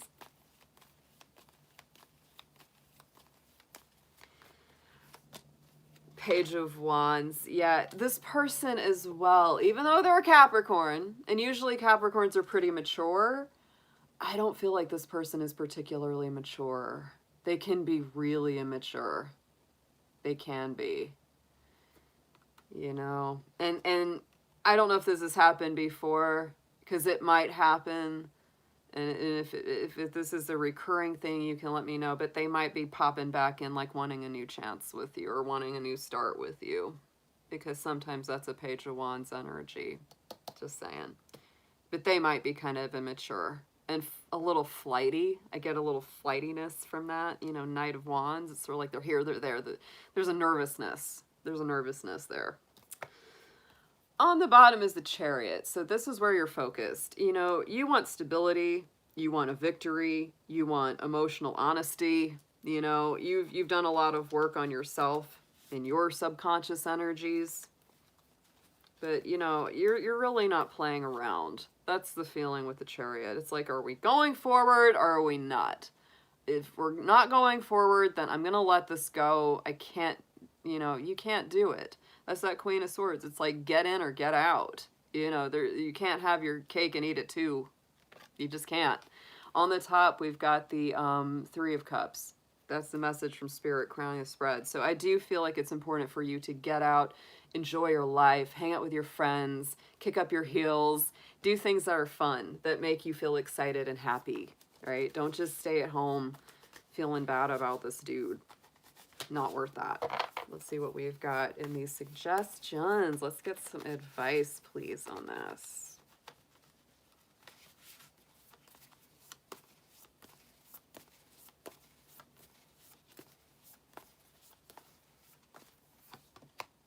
Wow. Oof. I feel like there's a whole new beginning coming in. Your suggested approach is the Two of Wands. So whether this person comes back or not, I feel like it's very, very important for you to focus on your life, your new beginnings, where you're going, where you'd like to be, what kind of partner you would like to be with, what kind of place you would like to live in if you're considering a move of any kind. There's some very, very nice, bright Aries energy there. Strong, strong Aries. This like new starts, you know, it's expansion of your plans, you know, partnering with others who really share your vision for the future. And if they don't, they don't, right? And look at this, Ace of Cups coming in again. That's big love, big emotional and spiritual connection. I mean, you could be meeting somebody completely new that's just like a total soulmate that just makes your heart feel so good. That's a nice connection. You know, because if this person isn't going to step up and be that, and you keep your heart open to love, it's like someone else is going to come in. Potential outcome, Ace of Wands. Look at that. A lot of good fire here for the advice. So I feel like big, bold, passionate new beginnings in life, vitality returning, happiness, optimism, joy. Yeah, don't let this person get you down. That's important. That's why it's advising you not to worry about this.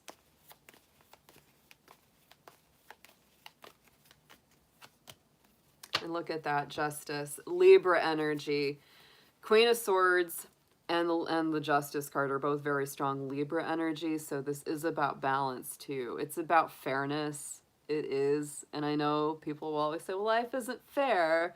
Well, no, it's not. But we can make decisions that help to bring the most fairness to ourselves. We can bring, you know, harmony, balance, equilibrium to our lives. And if somebody is just coming in there and causing a lot of chaos and upset, we don't have to allow it. We don't have to let them back in again and again. And so, you know, take this as it resonates for you. It is a lot, I know. But for right now, I would say no on communication with this person. And I would also say that I would not worry myself more than necessary. I mean, it's like we can't help overthinking sometimes. We can't help worrying about things sometimes. But you have to teach people how to treat you too. And if they're just being very immature and they're not being, you know, forthright about things, it's like they deserve to be on the back burner in the little timeout chair. And you deserve to focus on your good things in your life. Hey there, Carmela, good to see you.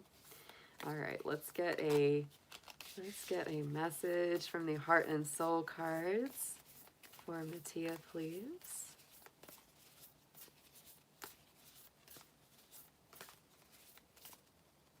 Oh, yeah, here we go. I can already feel it's going to be, yeah. Let me read the message for you on this one. If you want to experience a deeper level of love in relationships, you must both consciously and willingly surrender to one another, feel honor and the sacred within each other, be vulnerable, and give yourself up to love each and every moment. In doing so, you will unite in love, you will feel alive, reborn with each breath. One loving thought can create a world of infinite love. So my feeling with this is that, you know, it goes both ways, right? Both people have to be willing to be vulnerable, to be open, and to give of themselves. That it's if you don't have that, it doesn't work. One person can't do all the work in the relationship. It's not 50-50, it's 100-100. It really is. I believe that.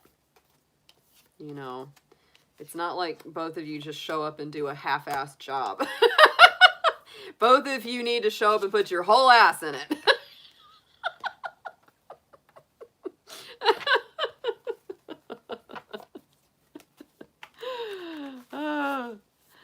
Yep. You're welcome, MT. Thank you too, darling. Oh my goodness. Let's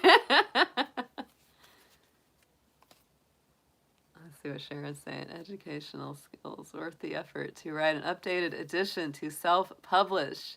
What about doing some video lessons as well?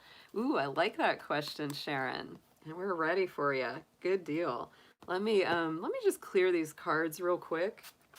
Let me do that. Use my tuning forks on these guys.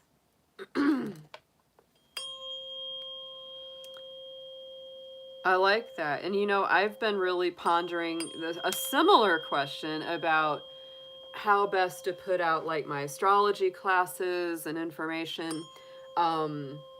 There's different sites, like Udemy is one that does, like, you know, you can just make a video or you know, submit, I think, a you know, just whatever printed material you have, and people will pay, you know, a certain amount to watch the video or download the info.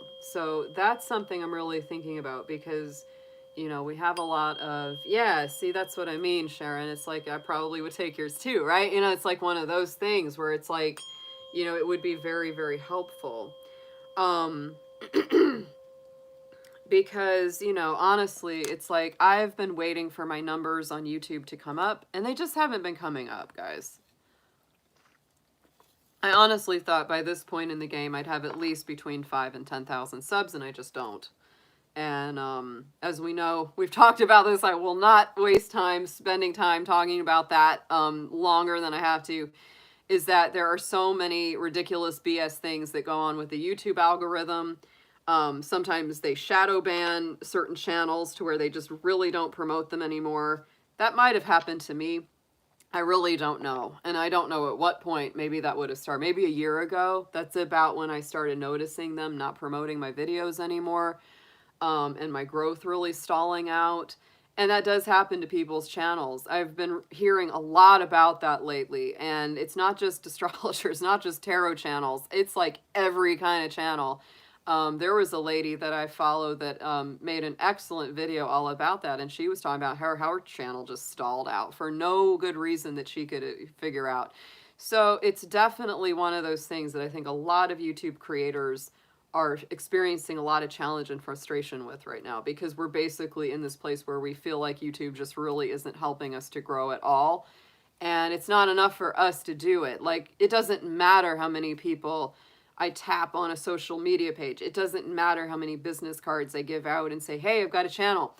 You know, those people might all sign up, but if YouTube is not promoting our videos to people who like this kind of content, it's not going to grow. That's how I usually find most of the tarot readers that I watch, or the astrologers that I watch, is because YouTube recommended their channels to me in my feed. And, you know, if they aren't doing that for you, nobody's going to find you. Not easily, because there's tons of tarot channels. Tons of readers. Some are really great. Some are kind of some are just crap. It's just the truth. But apparently, you know, their algorithm does not delineate between who's a good reader and who's not. They just pick and choose, and it's completely random, and nobody even knows how it works. That's what's really bizarre about the whole thing, is that literally nobody knows how it actually works. It's not, there's nothing clearly defined. There's no sort of like, do this, this, this, and we'll promote you. Don't do this, this, and we won't. There's nothing that clear, and it should be. It should be, because there's no clear guide to success, right? It's just not. So, all right. That rant out of the way. Let's get into Sharon's reading. I like this question a lot because it's something I think that a lot of folks are thinking about. Let's go ahead. I'm going to use my angel answers. Right, exactly. I would say that's true, Charlie. Not always. I mean, there are some really good readers that have a ton of followers, but there's a lot of really just not good readers that have a ton too. I can't remember them all, but there's some guys out there like Dude Tarots. Oh, they're terrible. Oh, and they're so bad. And they get tons of views and follows, and I can't figure it out. Yeah. I can't figure it out for the life of me. So I can't worry about it, sadly. I am gonna refurb my other channel, because I started out YouTube. I had just a basic, channel. I think I've got like 30 subs on it. And yeah, we should, Charlie's. We should. Send me an email. Send me an email. My email is in my description box. Definitely. I got to collaborate with some different people, because sometimes, that can help bring more follows to you. But, nothing can beat the crap of the YouTube algorithm. Oh, boy. We shake our fist at you, algorithm. Oh, goodness. I just feel really grateful that I still have my group here and things are really good. Ah. Charlie, don't be rude. Oh, my goodness.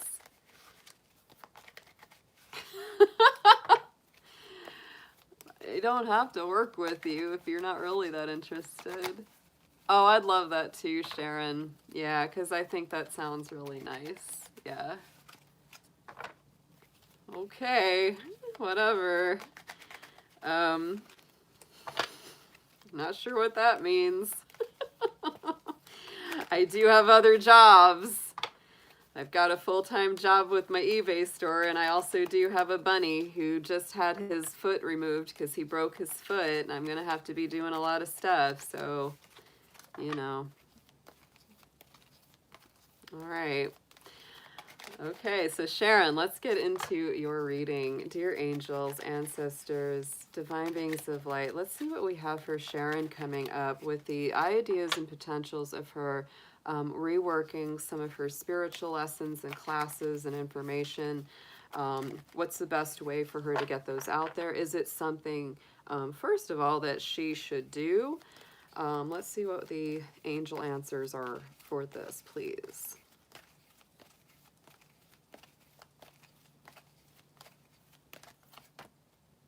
Ooh.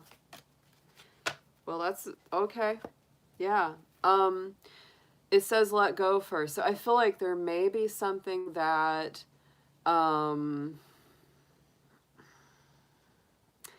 there may be something that has to be prioritized. Like if it's going to be stressful for you to take this on, don't, you know, just there's something that has to maybe be let go of. Yeah, because it's like you don't want to take on too much. I know that. I've had to simplify a lot.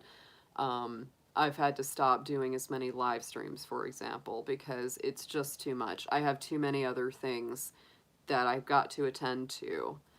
Yeah,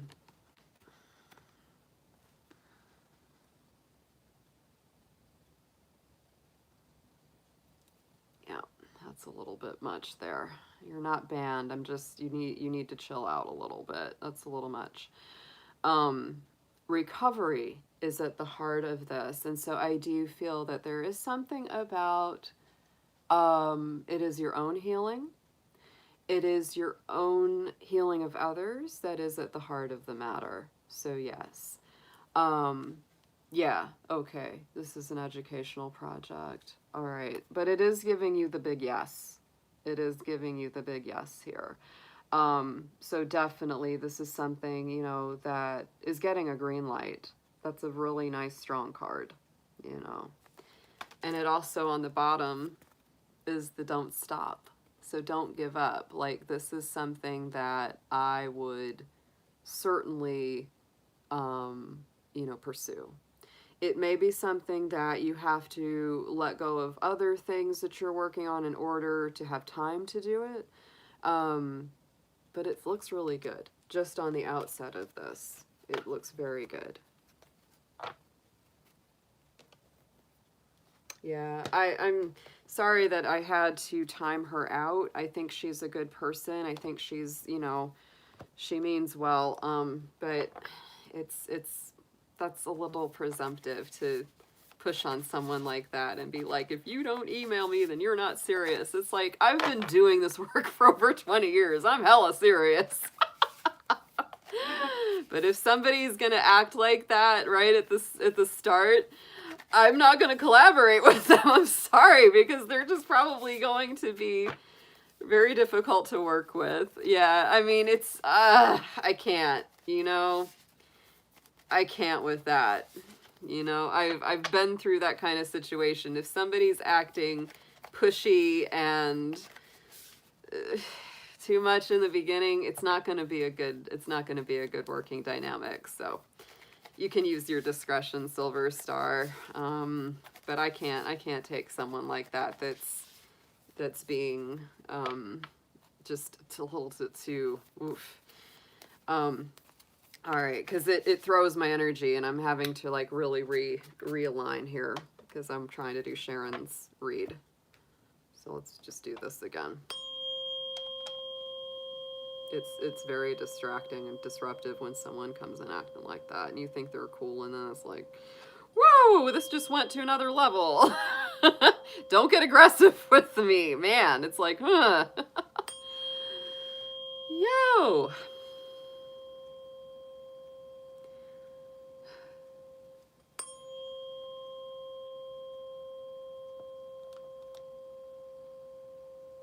Don't question a Capricorn's seriousness, I'll say that. It's like, dang, I'm still here even after everything. All right. All right. All right, Sharon. We know they're there. We know. we know. We know this little song and dance. All right. So let me get a little clarity on this too. Let me just go back and look at your messages. Want to know if it's entirely worth the effort, focus entirely on spiritual stuff. Got you. Okay. Okay. Let's see what emerges in the tarot, if it's more practical or more spiritual. Yeah. All right, let's start with one oracle card, please.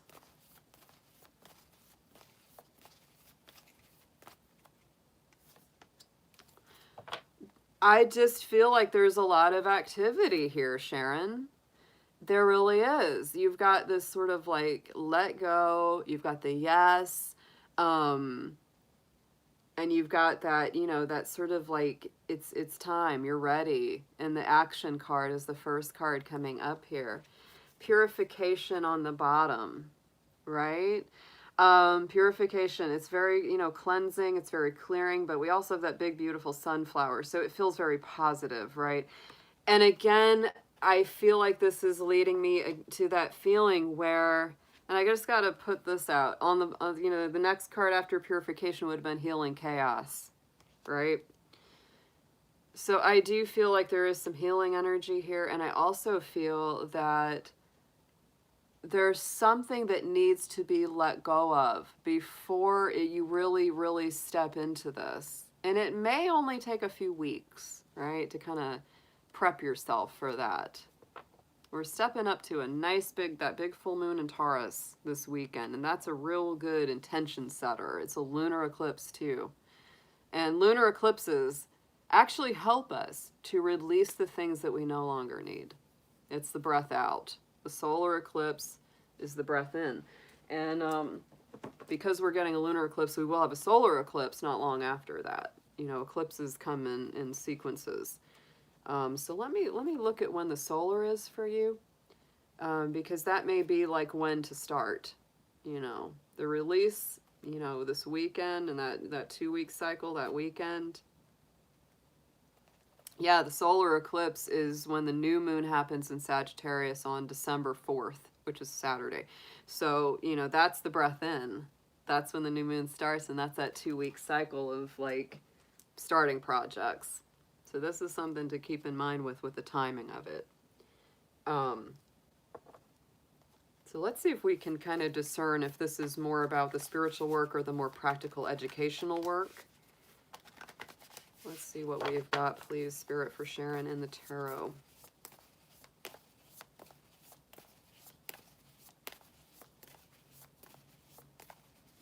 And you are a Libra. You are a Libra, and I tell you, my Libras are going through it. Y'all are really working to realign a lot of things. My best friend here is a Libra, and she's doing that too. And she is a teacher, and she has been really trying to figure out how to Oh, you're Pisces. Why am I thinking you're a Libra? Why am I thinking Libra? Is that because I'm thinking, oh, I'm thinking about Lisa too. Sorry, I got you switched. I got you switched. So if you're Pisces, yes, you're Pisces, sorry. That's even better though. That's better if you're a Pisces. It's not quite as rough. It's not quite as rough. You're still going through a lot. You're still realigning a lot of things, because we all are. But it's a little easier for my Pisces. And actually that Venus in Capricorn is going to help you guys out a lot over this next 4 months. It's going to help you out a lot. That's a really good energy. Gotcha. I'm sorry to flip you around. But you know, sometimes those slips are kind of interesting. You know, wherever Libra is in your chart, you may want to focus. You might want to pay a little attention to it. What was your rising sign again, Sharon? I'm thinking you might have had a lot of Aquarius or Aries or something more masculine in your chart too. I'm thinking. Yeah. Let me know what your rising sign is, because that's going to help me know where that Libra energy is falling. Aquarius rising. Ooh, yeah, that's right. You and me both Aquarius rising. So, you know, that Libra energy is most likely kind of in that 8th, 9th house for you. So, yes, there is a lot of alignment of what you're doing and how you're healing deep within your soul, deep within your psyche. And yes, sharing and giving information. Wow. Mercury and Pisces. Yeah. Right in the center of your reading of the Celtic Cross is the Sun card. So, you know, again, it's like what I said with that sunflower. All right, the sun and the sun. Very positive, you know, most positive card in the tarot. It's all about victory, success, innocence, rebirth, revival, resurrections, happy feelings, you know. And so I feel like right now the real focus is what is it that makes you feel happy? What gives you that energy? What gives you that like, ooh, you know, I can't wait to do this kind of feeling. You know. Let's get a clarifier put on the Sun card, please. Let's see what we've got.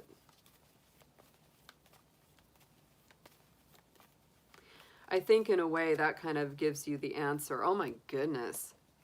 Talk about some Leo energy. And you know, Leo would be on your descendant.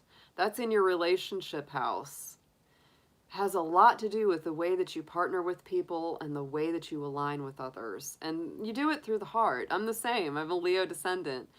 And it has, you know, it's like you want to be with people that are fun, creative, bring the energy up. You know, they might be a little bit showy. They might be a little egotistical, but that's fine. You know? But I feel like, you know, Queen of Wands to me is that Leo queen. The sun is the Leo ruler. So I feel like whatever brings your energy super up. Yeah. What makes you feel like putting on a show? What makes you feel like presenting yourself and putting yourself out there? There you go. I've had some very good relationships and friendships with Leos for the same reason. Yeah. The immediate past, look at that, 7 of Swords. I feel like in your case, this is what's on, you know, the way out, is not being truly yourself. Because the 7 of Swords is sometimes that fake face or that fake mask or maybe just, you know, we all do it. We all do it. Sometimes we just, you know, put on what we feel like we need to put on to get through in life. But I feel like that's what you're setting aside, because the sun is like, here I am, my authentic self, like it or not, take it or leave it. And, you know, it's like the Pisces can tend to wear, you know, be very glamorous, which is they can wear that veil. And I feel like you're kind of being called to put that down. Like it's, you don't have to pretend anymore. You don't have to put on any sort of costume or mask or outfit that you feel like appeals to any certain person. It's being very, very clearly yourself. Very clearly. Yeah. Just, yes. And I think that that's really beautiful. And that may be part of what you're purifying. It's like you're kind of letting go of that. It's hard for Pisces, you know, because we tend to take on people's energy. I say we because I have Venus in Pisces. I'm an honorary Pisces. I'm a progressed Pisces, even though I'm a Capricorn. I'm so fishy. And we do have that feeling like we want to just give people whatever it is that they want, instead of always saying, well, what do we want? What does Pisces want? What does Sharon want? Right? Instead, yes, we both have a lot in common, Sharon. Oh my goodness. Yes, we do. Wow, I forgot. Because, you know, I read so many charts, so I can't always remember all the details. But when you remind me, I'm like, oh my gosh. Yeah. Yeah. Going into the future here, though, don't stress. This is the big thing, right? Don't stress out about this. That 4 of Swords is all about calm, clarity, meditation, extra sleep. Pisces likes that extra sleep part. Ain't gonna lie, we like that extra sleep part. Right, and if that's what really makes you happy, that's what I would do. And if you have time to work on the other stuff, you could keep that as a side project. But what I kind of feel right now is there's something that has to go, and so that something can stay, right? It doesn't mean you have to let go of it forever if it's something good, but it just might be saying, you know, you got to pick one. You know, you got to pick one. Four of Swords also says to me, you know, you might be doing things like guided meditations or, you know, kind of guiding people towards being in a more peaceful mindset. You know, that could be part of it too. But yes, Four of Swords is definitely, you know, you're going to get more insights and more understanding if you don't stress your mind out. Love that card. And look at this. We just can't stop with the Leo energy. You got like every Leo power card in this reading. The Strength, the Sun, the Queen of Wands. Yeah. I mean, I feel like this is just this huge message of realigning with what just makes you happy, with what gives you strength, with what makes you feel empowered and courageous. And of course, we know that the symbology on this card, you know, the woman's the symbol of our spirit, of our divinity, of our spiritual nature. And the lion is the symbol of our physical incarnation, which can get upset, can get emotional, can get prideful, all those things. And so our spirit is helping to calm the lion. Yeah. Well, you know, if your descendant is a Leo, like I said, that is many times the way that you engage with your public, and it does create that energy of the performer.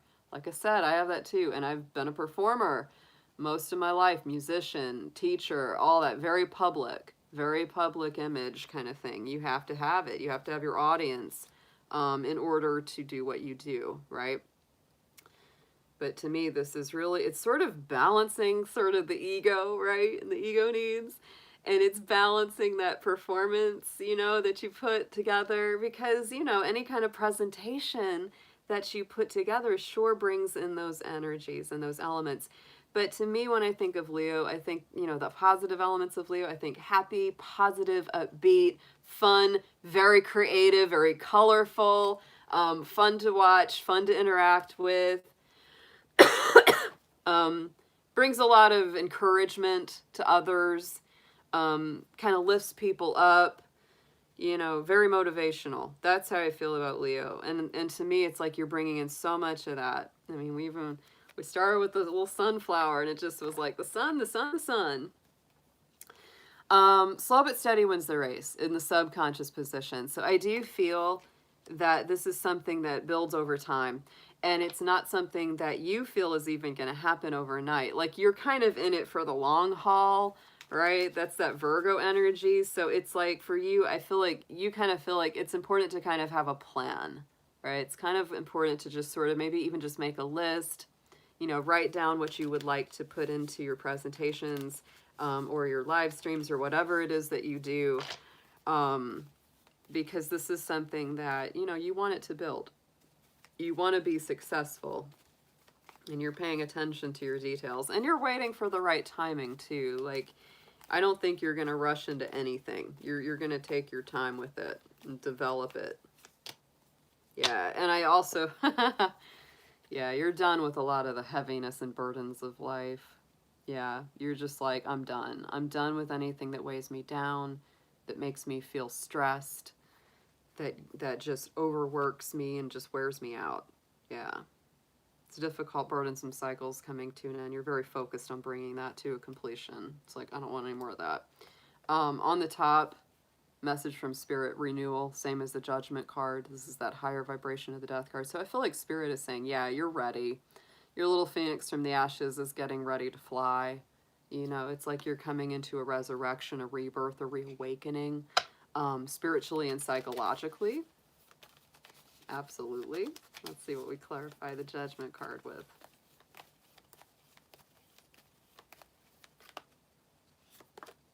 Yeah, Two of Swords. It is about decisions too.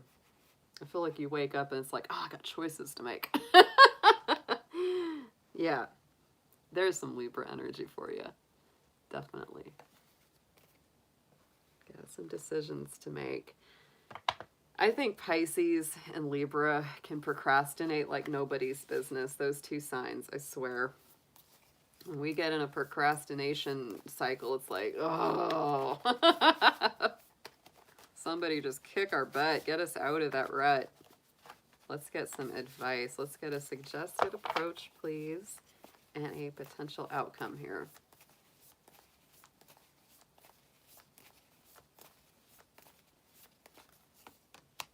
Ooh. Boy, these are nice. These are nice. Goodness gracious. Suggested approach, the Wheel of Fortune, Jupiter energy. And you know what? Very positive, I will tell you that Jupiter is going to be going into the sign of Pisces in December. It is. And it's going to be in the sign of Pisces almost all next year. Yeah, it's time for the fishies to have some good luck.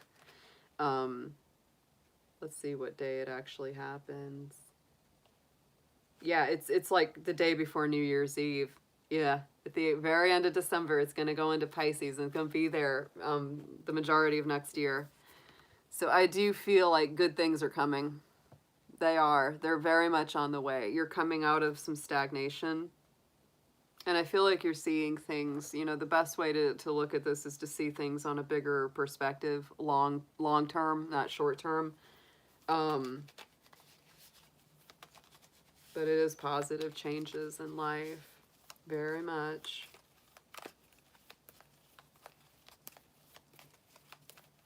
You know, and Jupiter is the traditional ruler of Pisces. Before the discovery of Neptune, Jupiter was considered the ruler of both Pisces and Sagittarius. So you do have that historical connection to that planet. It's very cool. Six of Cups, guys. On top of that, yes. So I feel like, you know, this is also reworking some things from the past. Because the Six of Cups speaks to the past. It speaks to, you know, childhood memories, our roots, our origins. You know, sometimes it can bring back old partners, old love interests, people that we maybe want to reconnect with. Take that as it resonates. You know, it might be interesting what comes up with that. Yeah. I get a feeling too that there's just sort of a healing in the process of working through this stuff, Sharon. It's like I feel like you're helping others, but you're also helping yourself, right? It's a good feeling. It's a good feeling. And look at this potential outcome. The Ace of Pentacles. Isn't that beautiful? I mean, that you can't hope for something better when you're looking at any sort of, you know, career or any sort of work that you're doing. I mean, spiritual work is still work. And I feel like, you know, with this kind of card, you know, it's taking you on the right path towards some good manifestations, which would be money in the bank, better resources coming in, and just feeling like, you know, hey, I enjoy what I'm doing. I enjoy what I'm creating, what I'm manifesting. I like it.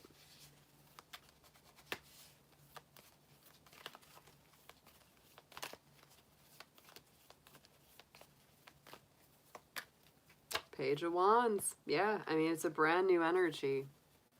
I think it just brings you a whole lot more joy to, I mean, the Page of Wands to me is like, it really is lightening things up. It lifts the pressure off of your shoulders.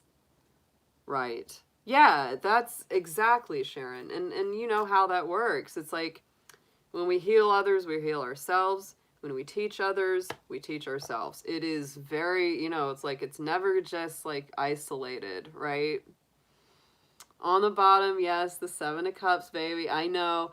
And this is the thing that I think is the hardest for you. It's sort of what, you know, led your question in the first place. It's like, what do I choose? I got a lot on my plate. And I can't tell you what that is, unfortunately. I cannot tell you exactly what to choose. All I can tell you is that you do have some really good things that you can choose from. I would investigate each option and I would just go with what makes you feel the happiest and what really fills that cup for you, because with all that Leo energy, it's gotta make you happy. It's gotta make you happy. You got King of Swords on the bottom. That's our Aquarius energy. So this is the master planner, the master strategist.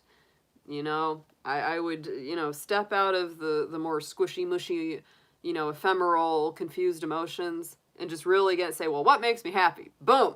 Because if you ask that question, you're going to know. You're going to know what makes you feel the best. Let's get a heart and soul message for Sharon, please. Let's see what we've got to wrap up her reading.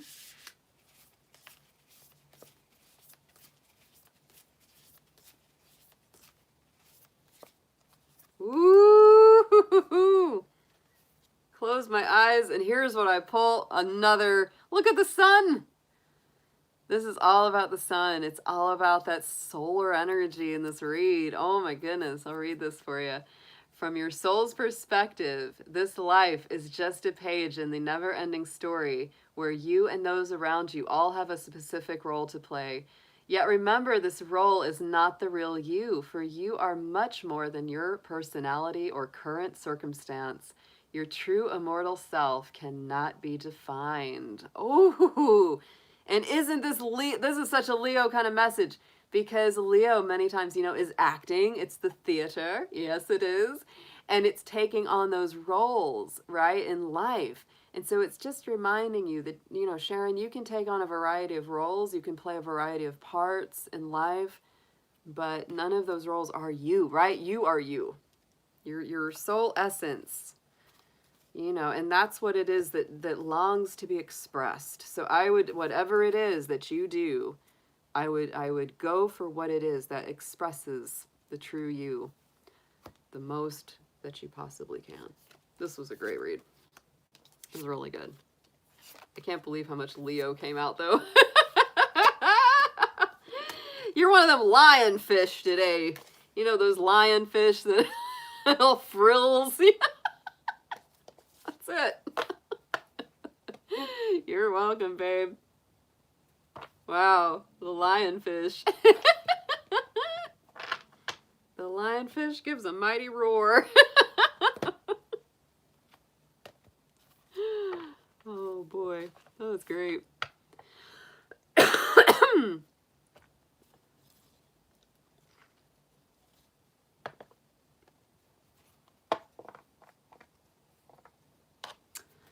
All right, guys. So I have Emily up next, and I'll wrap up the evening with hers. Yeah.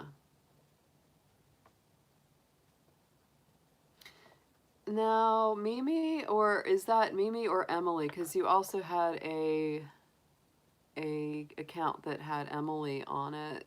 Is that you? Is Mimi Emily's account?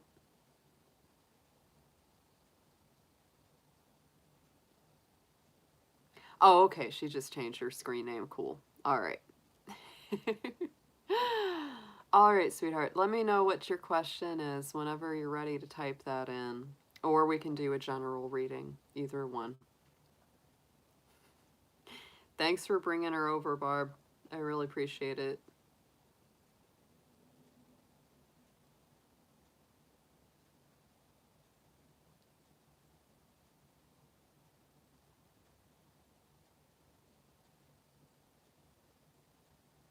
Okay. You don't have to put it out there. If you just want a general reading, that's totally fine. It's about love. Okay. Yeah, no worries. We can do something very general. And it doesn't have to be, you know, you don't have to air every single thing out. I get it. I get it. Like I always say, you can tell me as much or as little as you want to in a reading, you know.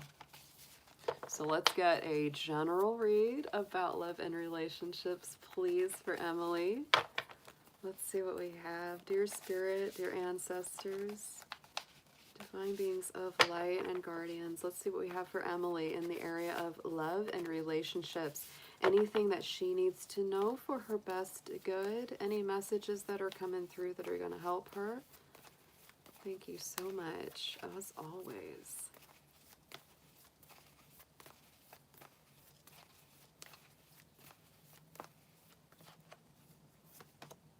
Ooh, nice cards. All right, so first card out is happiness, and I can't help but feel like there is a little bit of that connection right there with the two dolphins swimming together. Definitely feels very nice. And then on the bottom we have abundance. So I feel like the focus in love should be happiness and abundance. If your love life is bringing you those things, then you're definitely on the right track. And if it's not feeling like it's bringing those things, then you might need to reconsider you know, what's going on.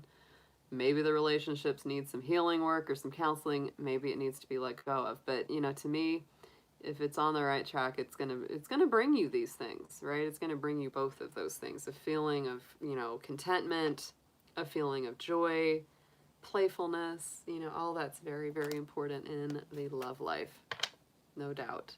So let's get into some tarot for you.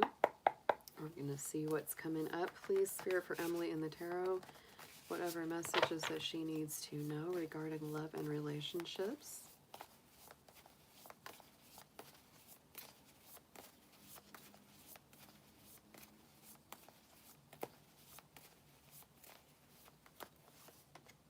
Ooh, nice.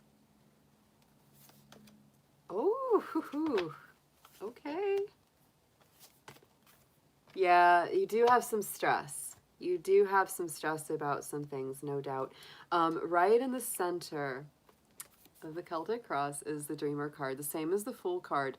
And so when I see this card, it always makes me feel like it's time to let go of fears, doubts, anxieties, and let Spirit kind of take over and help you out, right? Especially if you feel kind of stuck, or you feel like you don't know what to do, or you feel like you're, you know, held back or limited somehow, or you're not feeling particularly empowered. It's kind of like you got to take the leap of faith. You got to let go and let Spirit take care of things for you instead of trying to work them all out on your own. Let's clarify with another deck. The Fool card, please. This is one of my favorite cards in the tarot. I absolutely love that card. Yeah, Knight of Pentacles. And I think that, you know, for you right now, it's a little hard because you do like to have a plan. And there's nothing wrong with wanting a plan. I think that's very, very normal and very natural.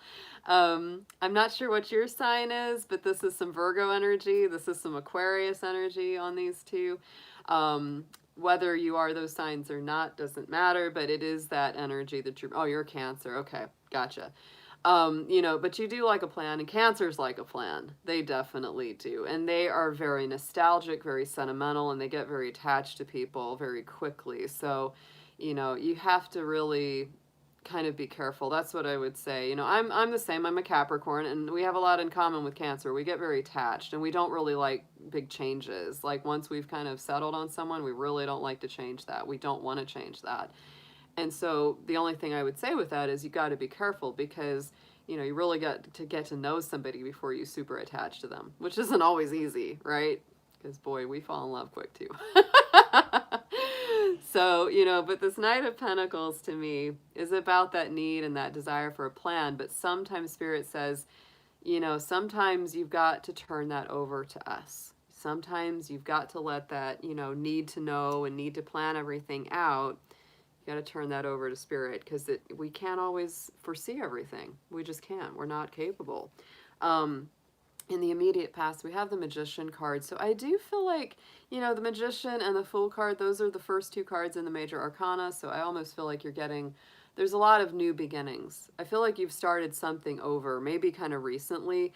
And a lot of this takes a belief in yourself. Like, you really do need that to be restored. And we're going to get into that a little deeper. Going into the future, we do have this Nine of Pentacles. And the Nine of Pentacles is a beautiful card, especially for a woman's reading, because it is like a successful, you know, happy, stable businesswoman, somebody who's been very successful in their careers, really worked hard for their stability. So you may be very much in, you know, that mode where it's like, I really want to have my stuff together. I want to have something that I'm proud of. And I feel like this points you in that direction. Again, it's more Virgo energy. It's more Virgo, because it is about having that plan, having the details taken care of. It also is a reminder that it's important for you to find happiness, whether you are single or coupled, right? Because the Nine of Pentacles is about somebody that's single and loving it. You know, it's like they're not worried about whether they have somebody in their life or not. They're just like, I am so much enjoying my own existence that, you know, a relationship would just be like a cherry on top, but it's certainly not the cake or the icing. I got that covered, right? And we've got the Queen of Swords. So I do feel, wow, I mean, whatever your relationship situation is, it's really important for you to be happy with yourself. And you might be facing or being single for a little while, you know, no doubt with these two, because these are definitely all the single ladies. You know, to me, the Nine of Pentacles, the Queen of Swords, these two are strong, happy, well-balanced women who really know how to stand up for themselves. Queen of Swords is Libra energy, and she is very willing to cut negative people out of her life. If there's somebody in your life that brings you unnecessary heartache, headache, or drama, you know, it's like, I don't need that. I'm happy. I'm doing good just as myself. And if they're throwing off your personal balance, your harmony, your equilibrium, show them the door. Put them in the timeout. You know, that's the way I feel about that. But the good thing on this is whether you're single or coupled, these are very powerful feminine archetypes that bring you a tremendous amount of strength and self-worth, right? There is some stress, there is some tussle, there is some conflict within yourself. This is in the subconscious position. It's the Five of Wands. And the Five of Wands definitely shows us a little bit of tussle, a little bit of friction. You might be having some arguments with people, some conflicts, maybe not huge battles, right? But there definitely is some tension. You know, this could be people with opposing opinions or different ideas than yours. And it does encourage you to walk away from drama unless the situation is really worth your time. Let's get a clarifier, please, on this Five of Wands.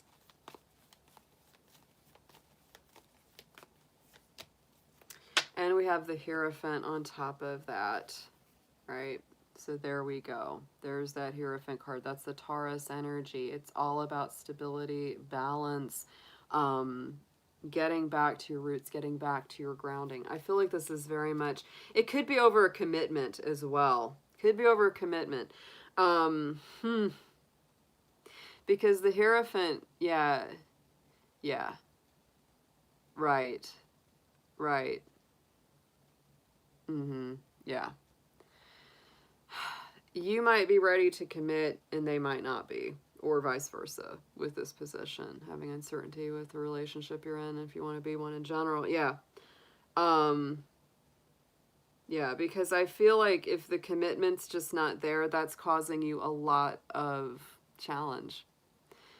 Honestly, you may step away from this. That is simply what, you know, I'm seeing with especially the Nine of Pentacles and the Queen of Swords in the future. You know, if there's something that isn't doing it for you and you're not sure of it and you're not getting a real solid sense of stability and grounding with this person, if you don't get a sense of commitment, loyalty, having a future in it, you might just say, you know what, I don't need this at this point in my life.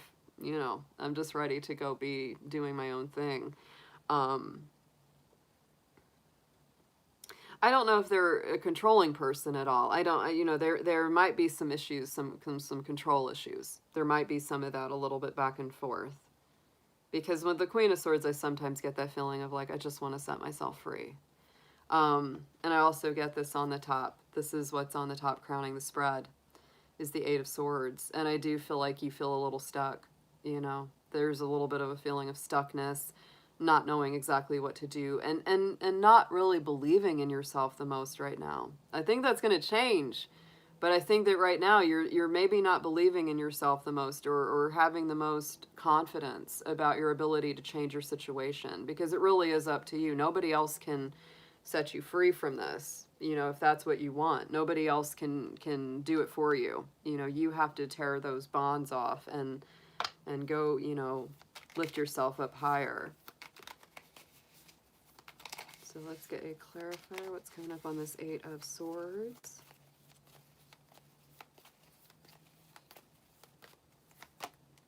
Yeah, Knight of Swords. I do feel like, you know, it's like there is that desire to kind of break free and run for the hills. I mean, there just is. It's like there's that, you know, and it might make you feel kind of nervous to do it, but there's that desire. Yeah. So let's see what the suggested advice is on this. Let's get the suggested approach and a potential outcome here.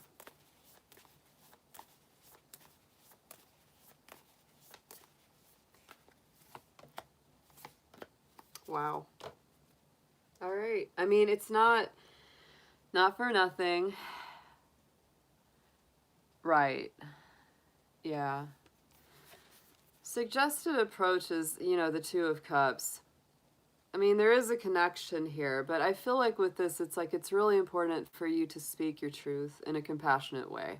Like, you know, it's like it's important to air those feelings. Because if they don't know where you're coming from, or you don't tell them what's going on with you, and then you just disappear, yeah, that is going to really hurt, right? It might hurt either way, but it's going to hurt even more if you stay in something that you don't feel 100% about. It's going to hurt you both, right, over time. That's the thing about that kind of thing. So let's get a clarifier around this Two of Cups.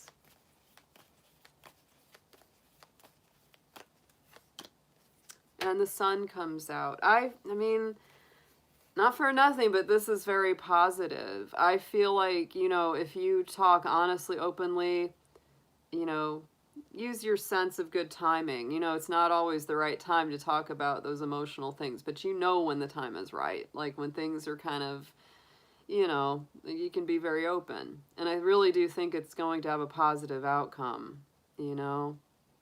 He might feel like if you're open with him, he might feel able to be open with you back, right? And say how they feel as well. That's important too. But the Sun is very positive. It has a very positive outcome. I feel like it's important for you to open up. It is. And on the outcome, we have the Emperor. So it really is about taking the lead here. This is Aries energy. Yes, you might be going ahead and forging ahead on your own. Maybe not. It just really depends on what you get back, I feel. It really is. But that's a very positive card. It is about taking charge of a situation. It is about having that feeling of power restored to you. I don't feel that this feeling of being stuck, the lack of self-confidence, I don't think that's going to last. I feel like you're going to step forward. And you're going to say what you need to say. Let's get a clarifier on this Emperor card.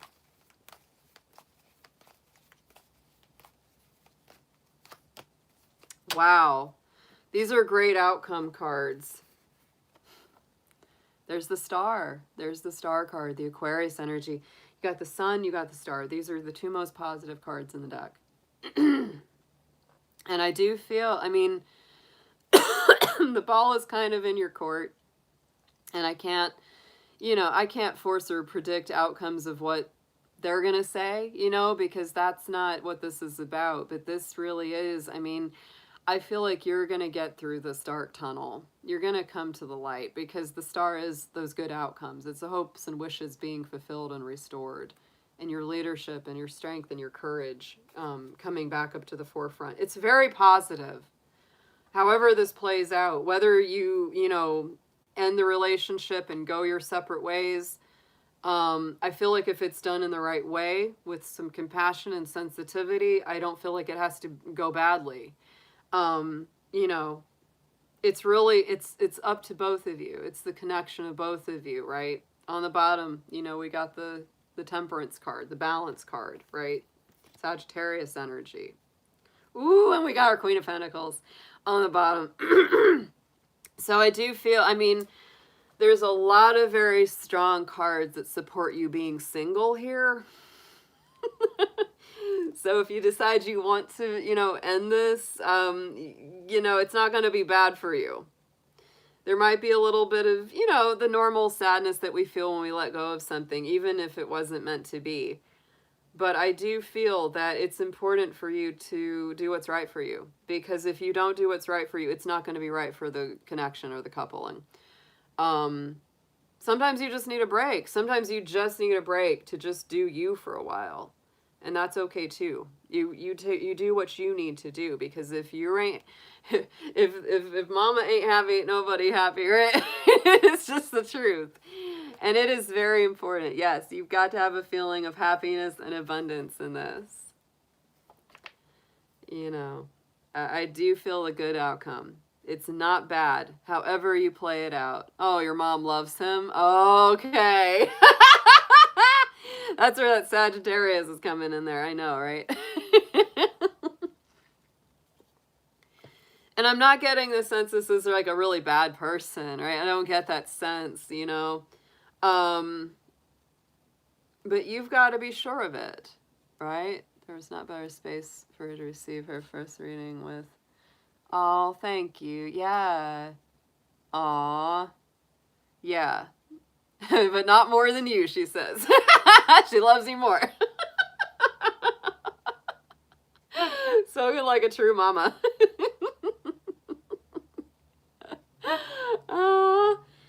Yeah, and you do have her support, no matter what you choose, you do. And it's like, and I know that's true. Like, you know, I've been in relationships where like either my parents really loved the person, really didn't like the person, you know, that kind of thing.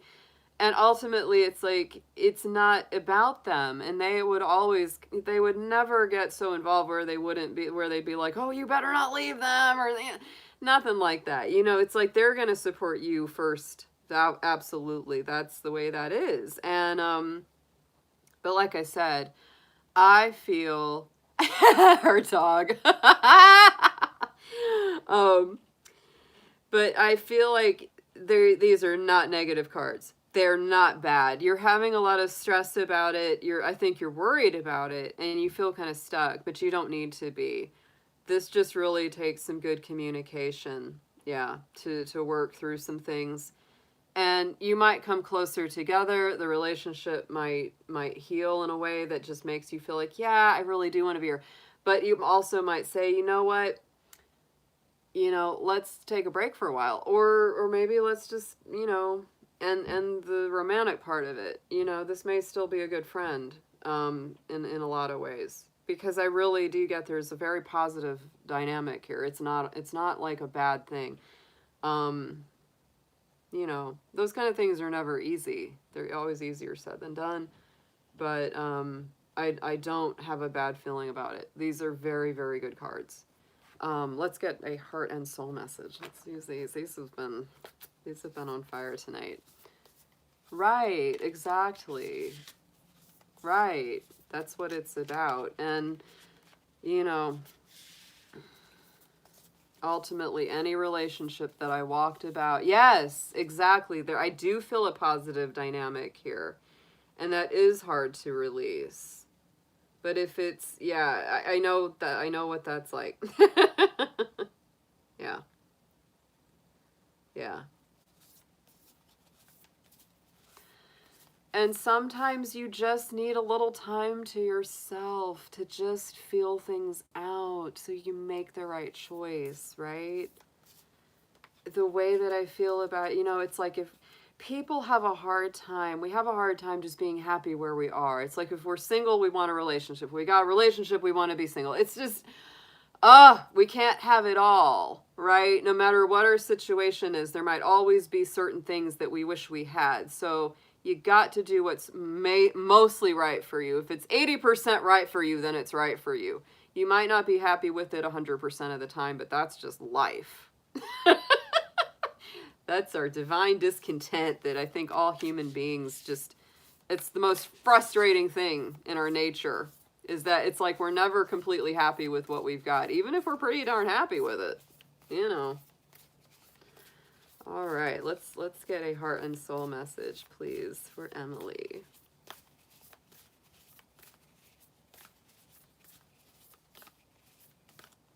Oh, look at this one. This is a big message, I know. This one's gonna hit. Because I've gotten this card before. Passion reignites, and within the flawless patterns of each other's soul, you discover inner peace.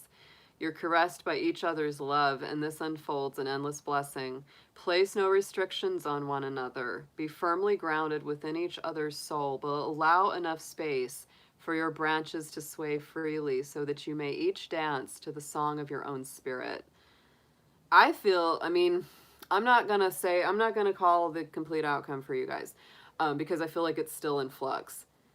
But I just feel like this is a thing where you need a relationship And we all need that. We all need a relationship that allows us to stay grounded within the relationship and within each other's center and soul.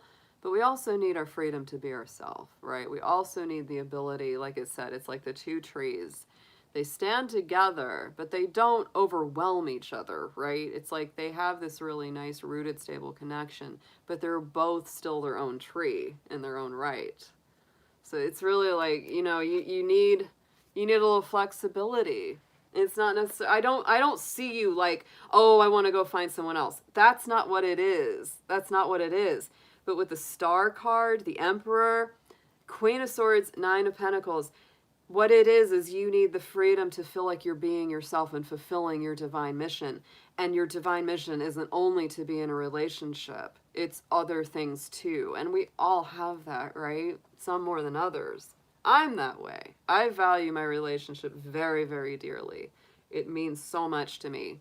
But I know that both he and I need freedom to be ourselves within the relationship as well. And that is so important, that you don't smother each other, right? That smothering, kind of suffocating energy is no good for anyone. Everyone needs the freedom to enjoy the things they enjoy, even if their partner doesn't particularly enjoy them. You know, as long as it's not hurting anybody, right? But that's a great message. I feel very positive about however this works out. I don't think it's going to go bad. I really don't, no matter what it is. You know, but I do feel that you just need a breather. You need room to breathe. You need room to feel like you can still pursue your goals and your dreams and your ambitions, and, you know, and still stay rooted in the relationship if that's what you guys decide to do, you know. And I also feel that if you leave this relationship and then you get in another one later, you'll be facing a similar situation, because I feel like that having your own autonomy within the relationship is very important. It is. Queen of Pentacles, baby. Queen of Swords, Nine of Pentacles. You have things that you want to do, right? You don't necessarily just want to settle. Yes, you need your space. We all do at times. There is nothing wrong with that. We get that pushed on us in society that when we're married, we have to be joined at the hip 24/7. It is BS. I'm the kind of person that doesn't like to sleep next to somebody so bad. It's so bad. Like, I want my own bed. I want my own bed. Because I'm telling you, no matter how quiet or calm or still someone is, it drives me crazy when they're in the bed. I can never sleep as well as I do on my own. That's just one of my quirks. It doesn't mean I don't love them. It doesn't mean I don't want to have a romantic life and all that good stuff. It just means that a lot of the time I just want to sleep by myself. Because I like to have the whole bed to myself, to thrash around and stretch around, and it's just, you know.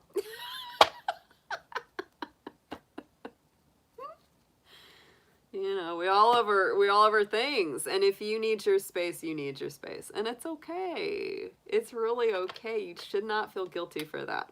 No. Hey, Angela, good to see you, sweetheart. We are wrapping up here. Yeah. Uh-huh.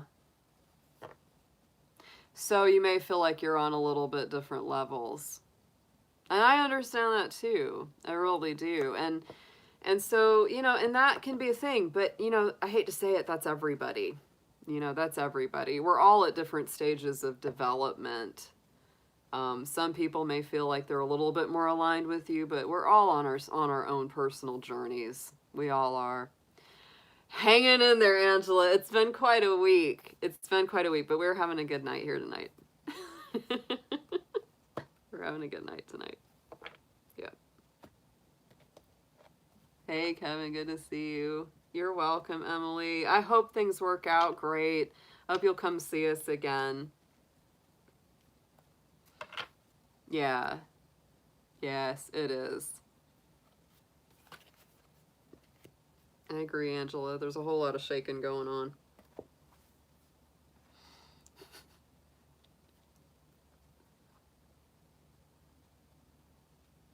I am. I'm doing all right.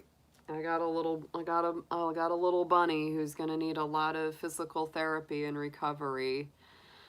Well, yeah, he is. He's gonna need it. It's coming. I know. I'm gonna grab my little Bunsen. She was coming at me when I walked in the room earlier. Hey, sweet. Oh, she's looking at me like, honey. Yeah, come here. Come here, you. Oh, little bunny baby. Here's my little Bunsen, my little girl. Oh, my sweetie. Yep. We gotta bring home Petey. Yeah, she's gonna give me kisses now. Hey, sweetheart. Yes. My little marshmallow. She's my baby. She is my girl. Yep. We got three bunnies here. She's one of them. My little Capricorn. She was born on Christmas Day. This little girl.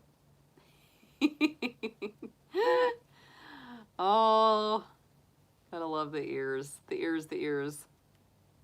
She's my baby. She's a little marshmallow. She just loves to be on me. She'll just stay here. She'll stay here all day. Yeah. Yes, you will. You're my little soul bunny. Oh. Okay. She's gonna have to be okay with me giving a lot of attention to Petey soon. When we bring him home, we're gonna have to really focus on helping him to heal up and get feeling better. Oh, thank you so much, Angela. Appreciate that. Oh, I think y'all are amazing too. Yeah. Oh, she's always happy when she's sitting on me. She's like, this is my favorite place. It's my favorite place in the whole world. Yeah. Oh. Rabbits are magic. I swear to goodness. They're magical little creatures. Yeah. I was reading about bunnies, and they've got connections to the constellation Orion, which doesn't surprise too much because Orion is actually just above the constellation Lepus, which is the rabbit, the hare, and the stars. So yeah. They are absolutely magical beings. They're just very pure. That's it's funny. I was reading the book that went with that Archangel Animal deck, and it's so funny because I've always said like rabbits have this pure energy, pure soul, pure love, just the purity about them. And that was the first word that they used to describe rabbits was pure. Just pure, warm-hearted, and that's how they feel. It's like they just give you so much love. And, there's an interesting thing about rabbits because, in the wild, of course, they're not naturally trusting. They're very careful. They're very cautious because they are a prey animal. And so there's just something about it when you've earned a rabbit's trust, and you do have to earn it. You don't just automatically get it. You have to earn their trust. But once you have their trust, God, it is just the most like the sweetest feeling ever. Like they always know when you're helping them. They always see when you're doing something good for them, and boy, they remember it. Yes, you do. Every time I fill your water bottle, every time I clean your hutch, every time I give you food or give you love, it just you can see it. They know. They notice it, and they've got strong memories. Good grief. And they're just, a lot of people are surprised because they think of rabbits as being very twitchy or nervous. And they're like, why are your rabbits so calm? I'm like, because they trust me. They just go to sleep on me because they know I'm not going to hurt them. They know that they're safe. They know that they're fine with me. So they're totally chill, totally mellow. If a rabbit doesn't know who's in their surroundings, they'll be very nervous and very on guard. Yeah. But look at her. I mean, she's just like, oh, yeah. She says, that's the good stuff. Let's see those teeth, Bunsen. How's those teeth? Your teeth doing good? The teeth are, oh yeah, the teeth are perfect.